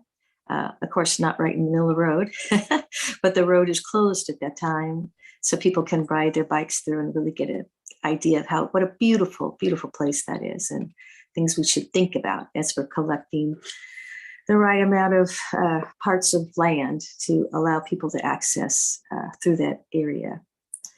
And then Monday, yesterday, I had the opportunity to participate in our review of our wonderful GM. I was very happy to be part of that and see all the great things she's doing. And then, of course, I'm here at today's board meeting. That's what I've been doing. Thank you all. Thank you, Director Waspy. Thank you. I too took the board tour on April 22nd. It was a wonderful, wonderful event. Round Valley, Roddy Ranch, and Vasco Caves. Boy, what a wide variety of stuff we saw, and it was great. The East County is really going great guns. It was great to be out there. On April 25th, I attended the dedication of the Fish Passage on Alameda Creek. It was hosted by Alameda County Water District. It was a long, wonderful story that included lots and lots of regional parks people. It was a story of a local activist, Jeff Miller, who came down to Fremont and said, hey, there should be fish steelhead running up this creek, Alameda Creek, and there weren't any. And there were lots of obstructions that had been built there, a Bart weir that totally obstructed any fish passage, and about 14 different dams across the creek. And he worked for over 20 years to try to eliminate those passageway deterrents. And this was his biggest success. Jeff,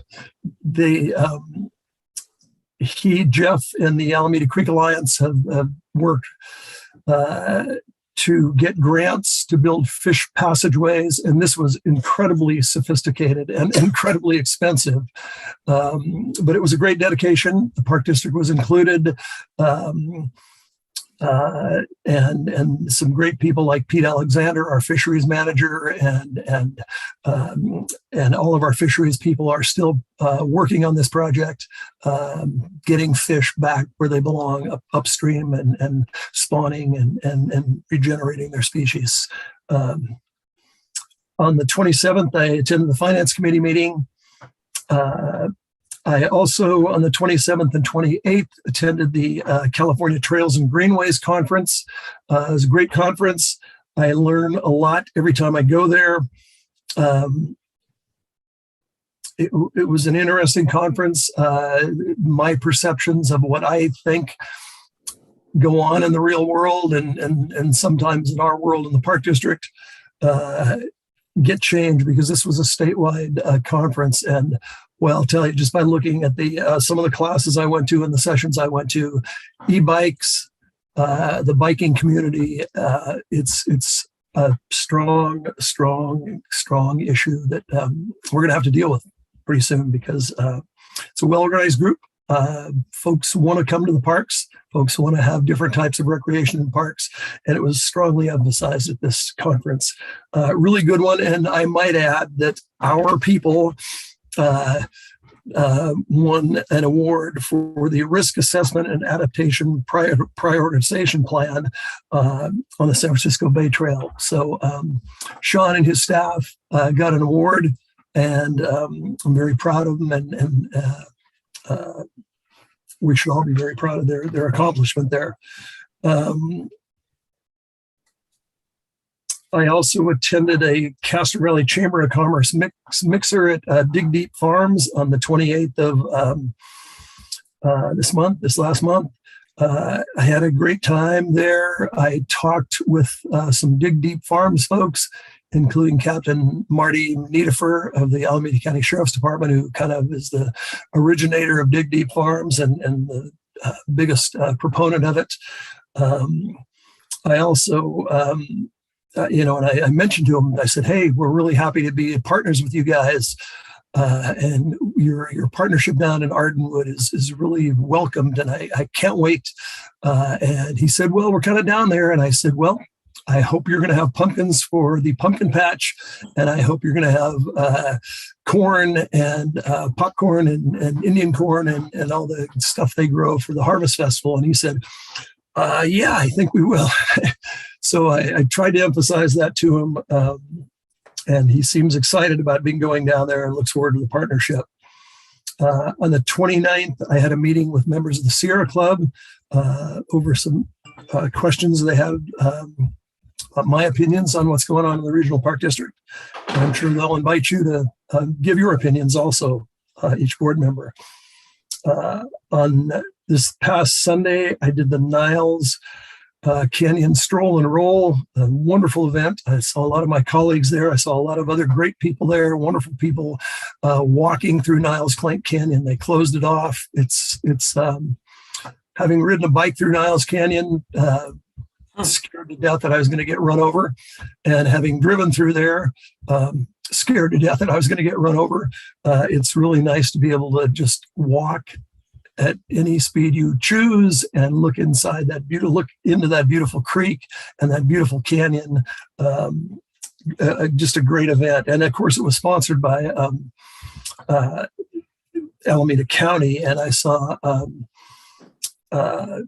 Supervisor Miley and Supervisor Richard Valle down there. And I also kind of checked in with them about Dig Deep Farms and their getting pumpkins and corn. So they're excited about it also. So I hope we can get some crops down there shortly. On May 2nd, yesterday, I went to a celebration of Eid, which is the Muslims' holiday or celebration of breaking the fast of Ramadan. And it was held by the Dawoodi Bohra group down in Niles at their masjid or their mosque. Great group of folks, very welcoming, very multicultural, wonderful folks that if you don't know the Dawoodi Bohras, they participate in everything we do in the Park District. They plant trees with their community, with their kids and their adults. They plant trees. They do creek cleanups with us. They participate in Mona's multicultural wellness walks. Just a great partner for the Park District, and it was a wonderful experience. And yesterday, another wonderful experience was finishing off the day with a GM evaluation. And I'm, once again, like everybody said, we're so proud and happy that we have General Manager Landreth on board. And that's it for me. Oh, pardon me. One more thing I would like to say, if I can editorialize a little bit, if you check out, I hope everybody reads the articles, the great articles we put in the back of our packets. On page 119, I read a great article on the 1960s women whose environmental activism saved the Bay. And what a great article. And it reminded me, because the article kept saying that these women were dismissed. They said, you'll never stop developers. You'll never stop the progress of just filling up the Bay and ruining it. And they just kept moving and moving and moving. And I hearken back to Jeff Miller and the Alameda Creek Alliance and what they did for that fish passage. So it's a wonderful lesson and a wonderful success story on both parts. So thank you very much. Thank you much, Dennis. We'll go next to Director Wieskamp and then Directors Rosario and Lane.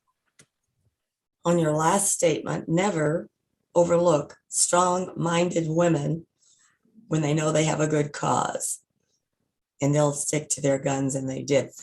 We all thank them for it. I thought the tour on the 22nd was excellent, all along Vasco. It is a different corridor, and it's not easy to go to some of our parks there. I thought it was interesting to find out more about how hard it is to take an existing golf course back to nature. It is not something you do very lightly, but I know our staff will do a great job. On the 25th, I was part of the team that interviewed at LAFCO for a public member, which was chosen. On the 27th, I was at the finance meeting.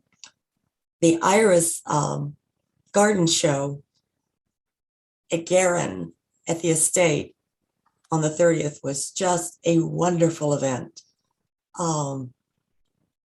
Such pride in all of these people who raise these incredible irises and compete and enjoy the fact of the competition and allow some of us who just like flowers to come. And I took the opportunity to talk to the park supervisor, David Worley, because I like to visit the very unusual garden at the state.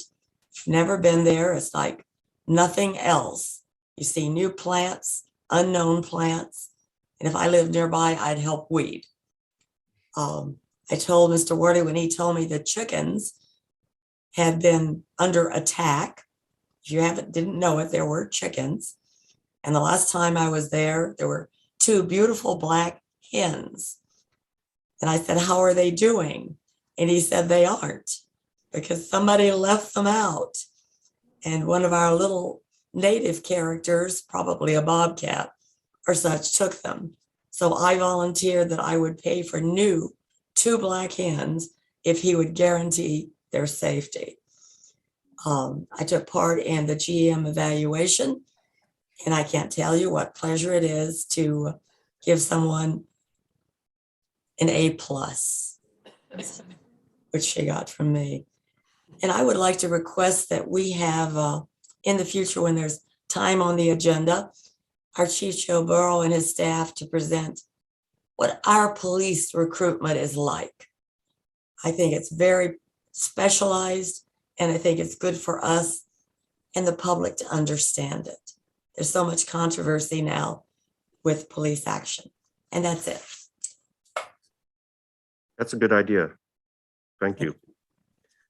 Director Rosario? Thank you.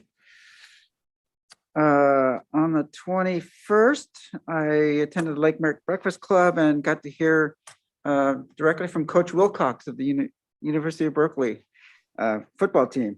So that was kind of pretty fun. Oh. And then on the 22nd, I also attended the field trip. I just can't say enough, but these field trips are really, really help me, and I think the rest of the board too, just see things on the ground. And congratulations to Jim and the rest of the staff that puts these together. They're just phenomenal. And then on the 23rd, I attended the Celebrate Trails Day with the Bike Pedestrian Advisory Committee. And we rode our bikes from the Coliseum BART all the way to the Martin Luther King shoreline, and then all the way to the San Leandro BART, where we had, they treated us to a meal and a beer at a brewery there. And what a great coalition. It included other community members, not only just from the BPAC, but also from East Oakland Collective. And one of the questions that came out of that, and you don't have to answer now, but was why can't we do a soft opening of the San Leandro Creek Trail between Hagenberger and 98th? So I can take that answer offline, but but that is the question. And then on the 24th, I attended that was my event, Friends of Salsa Creek. I led a trail maintenance program. I had 17 high school kids from all over the Bay Area. Did a lot of work. I just realized I need some help. I got to start recruiting leaders. And then on 4/27, the Alameda County Asian Pacific Islanders elected roundtable. We met with Assembly Member Alex Lee, and he's one of the youngest Assembly members in the legislature, and proudly LGBTQ. And he talked about how the state budget is really hitting up against the GAN limit. And so they're trying to work, this is the first time they've had that problem. And so they're trying to get they're trying to get some workarounds and maybe raising that limit. But it's the first time, it probably won't be the last. But a dynamic young man. And then on the 28th, I attended a second breakfast club meeting for the Lake Merritt. And I was so happy to meet Anna Marks of Youth Alive. What a great program. And she told some inspirational stories of 2 young men who were trying to get away from the gang lifestyle in Oakland, thought they got away from it, and they were basically hunted down in their new neighborhoods. And but they've come back. One's paraplegic, and they come back to assist the program. They actually go in and do intervention work. If there's a shooting in Oakland, they're there to talk to these young people and to tell them if there's alternatives. It's very inspirational. And that's where I got to hear about the, first I heard about the National Victims Commemoration Celebration. And it was going to be on the Saturday, the 30th, and I had something else planned, but it was held at our Lake Merritt Memorial that we helped fund and install at Lake Merritt. And but I just wanted to give a quick shout out to Yuli Padmore and Paula Pineda. They attended for me. I put out a call to if somebody can represent me and the Park District, and they both attended. And then I got there just at the very end and got to meet Miss Grisham, and it's her son that's depicted on the memorial.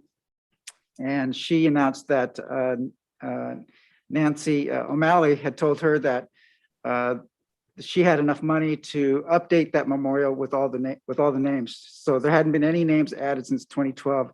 So we're going to see names updated to current. So, and I asked her to keep me in mind for any future fundraising opportunities for that memorial. It was very heartwarming to see that it's not being ignored. And then on 4/28, I also attended the stakeholders meeting for Commission on Aging. And I represent part of the open space, and we're looking at outdoor senior exercise stations and ADA access. And specifically, my homework is to see about ADA access for Judge John Sutter. And I'm going to try and see if we can't get a discussion with directors from AC Transit.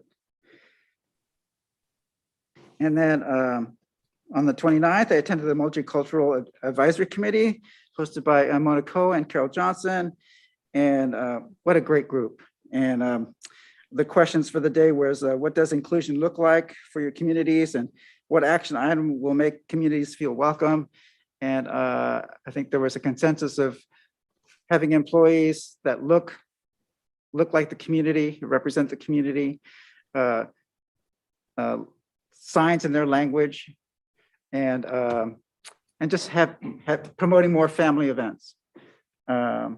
Like the Trail Challenge, and amend the Trail Challenge, it actually speaks specifically to families, but it was a good discussions and good breakouts. And I applaud Mona Ko and Carol Johnson for hosting those. And then on the 30th, I attended the Leona Canyon Restoration Project. I wanted to thank Michael Charnofsky and Elisa Kim for hosting that.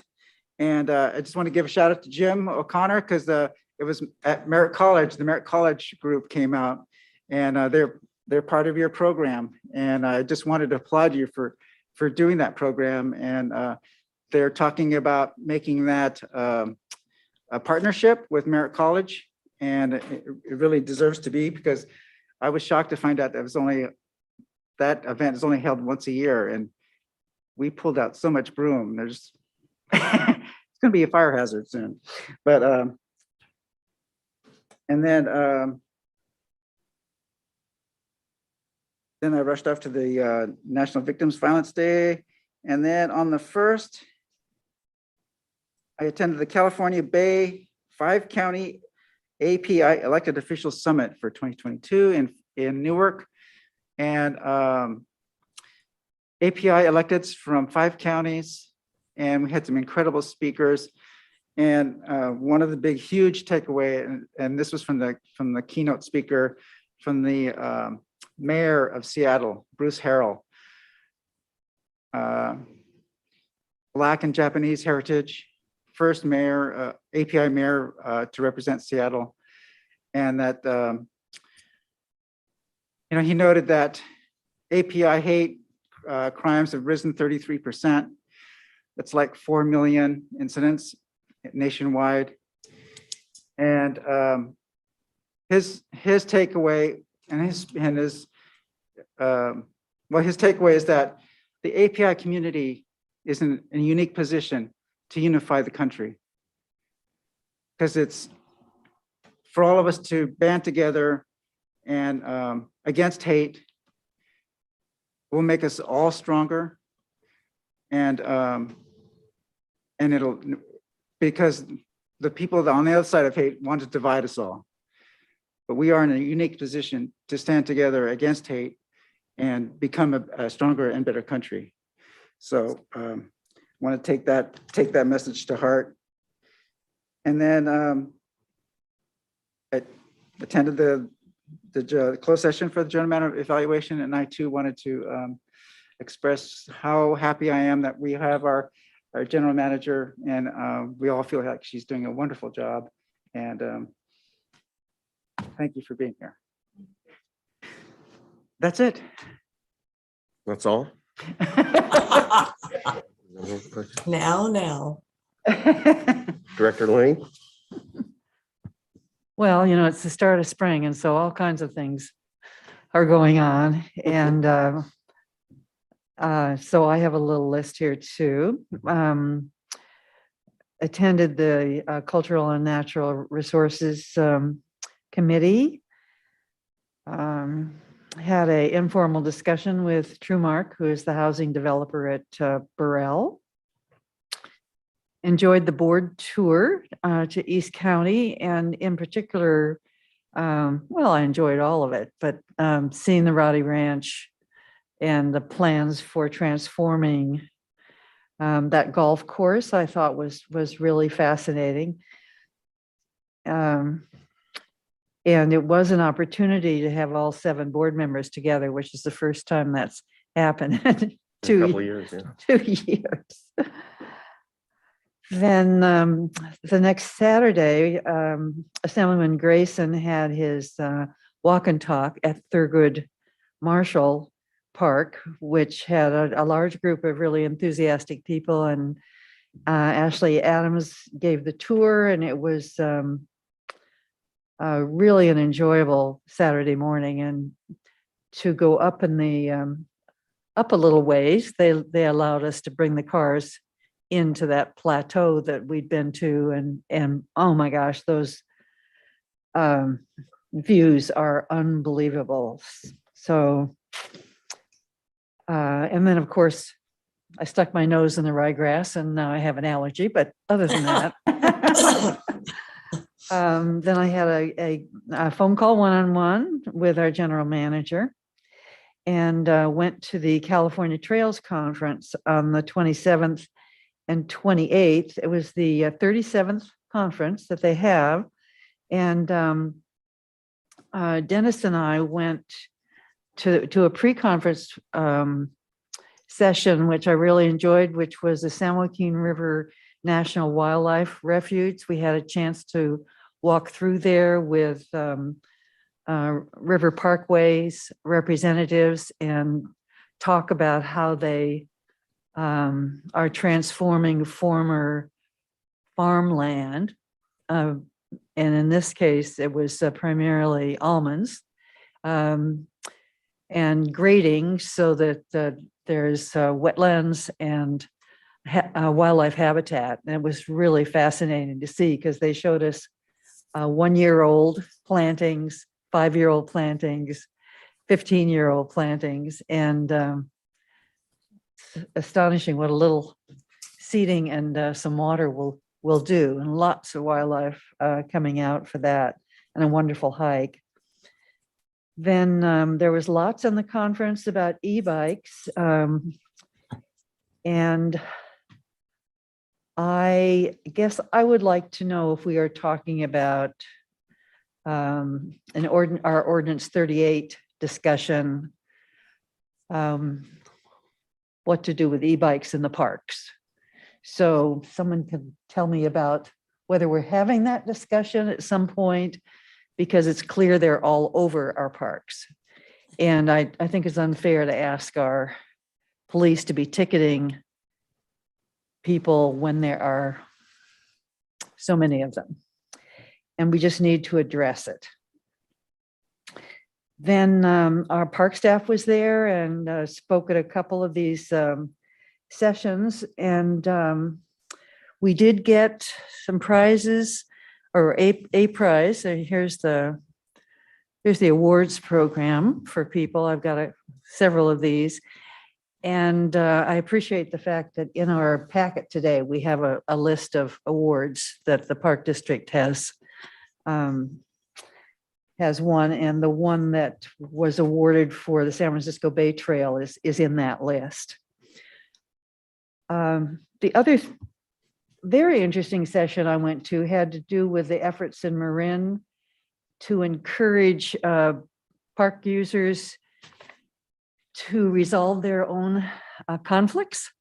And they had they explained the process that they had gone through, and they now have this interesting effort for people to slow and say hello.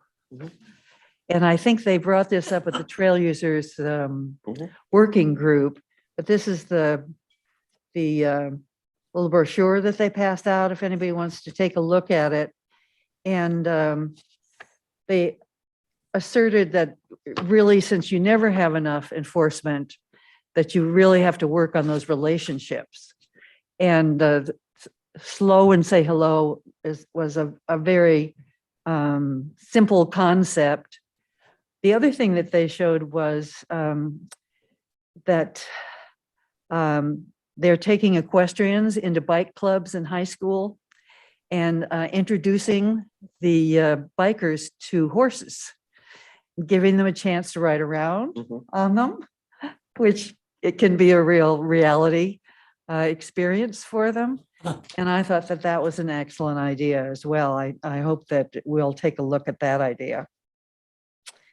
Then the day I came back from the conference, I had a chance to go with friends on a tour of Black Diamond mines. And in this case, we looked at the coal mine and then we went up that stairway, all the way up the stairway, and then had a tour of the sand mines and then came down the stairway.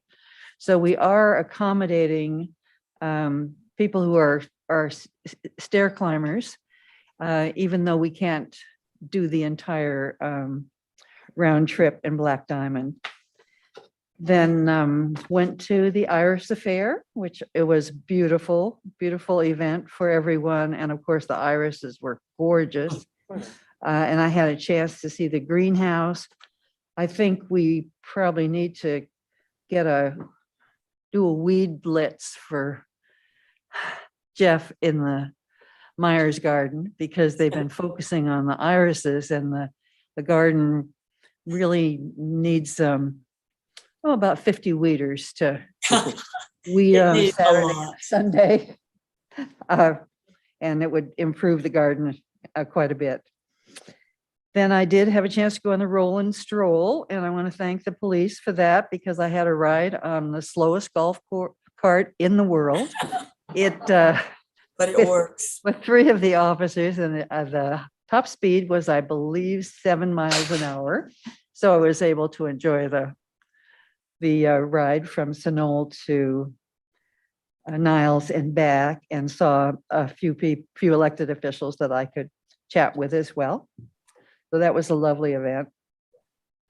And then Monday we had our GM evaluation, which had been postponed, so a timely evaluation.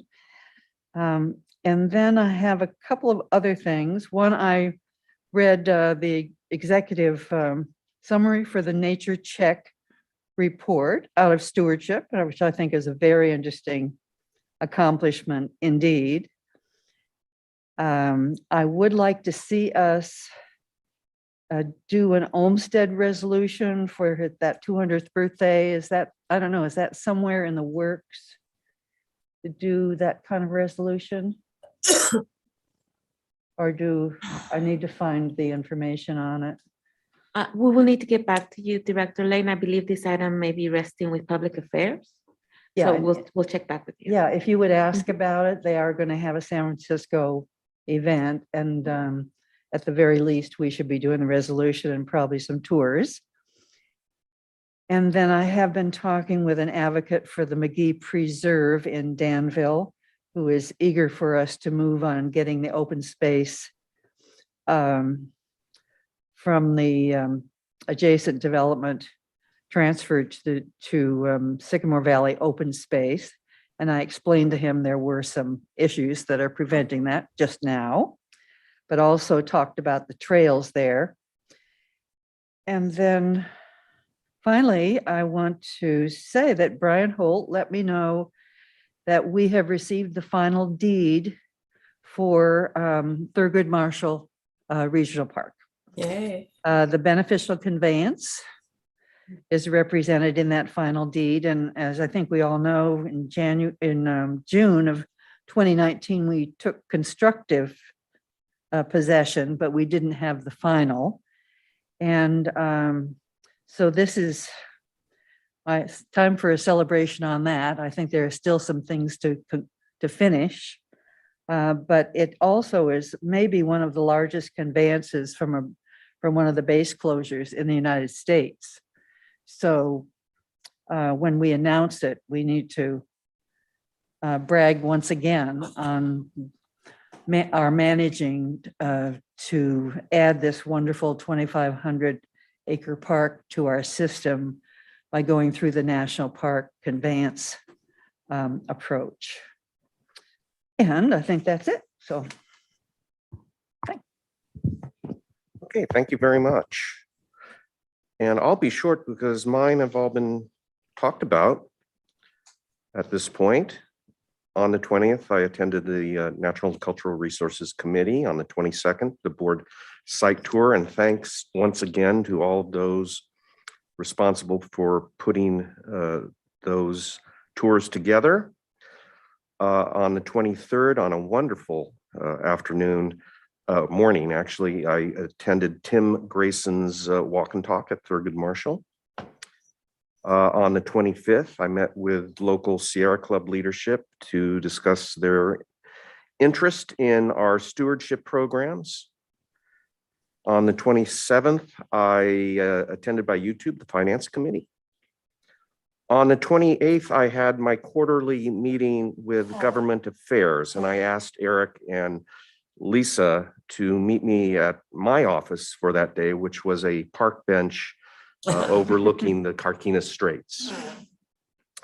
And on the 2nd, I attended the GM's evaluation and a meeting with the general manager and deputy general manager and Director Lane to prepare for this meeting today.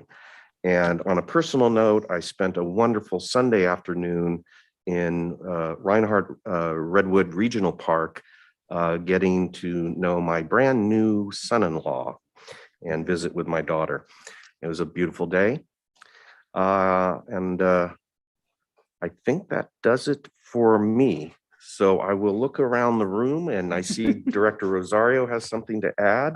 Yeah, I forgot at the BPAC National or Celebrate the Trails Day, I forgot to give a shout out to Sean Dugan, who represented the Park District, and he's really good. He should be a comedian.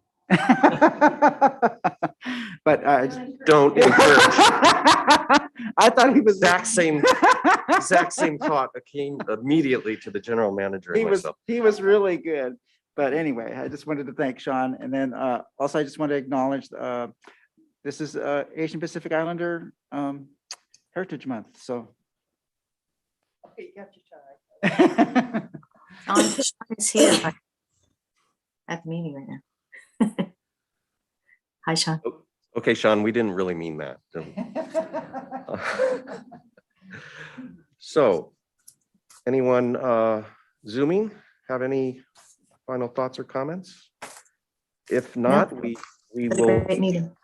Thank you, Ellen. Yes, it was a very good meeting, and it reminds me to thank all of the staff responsible for the logistics of this meeting and making it work and putting these very comprehensive board packets together and for preparing the various presentations. Thank you. Thank you. And with that, we stand adjourned. Our next meeting is, when is it, Yolanda? The next board 17th. is May the 17th. May 17th. Yes. Thank you all for attending. The board study session is May Thank the you. 16th, 17th, 16th. We'll read it in print. Yeah. Just a reminder, Director Coffee, the board study session is taking place on Monday, May the 16th. Monday, May the 16th. Mhm. And then we have another site tour on coming up this Friday. Yeah. I'm looking forward to that. Thank you. We've got 2 coffee events. Those are coming up as well. Yes. Did you adjourn the meeting? Yes. Okay. Thank you, everybody. Bye-bye.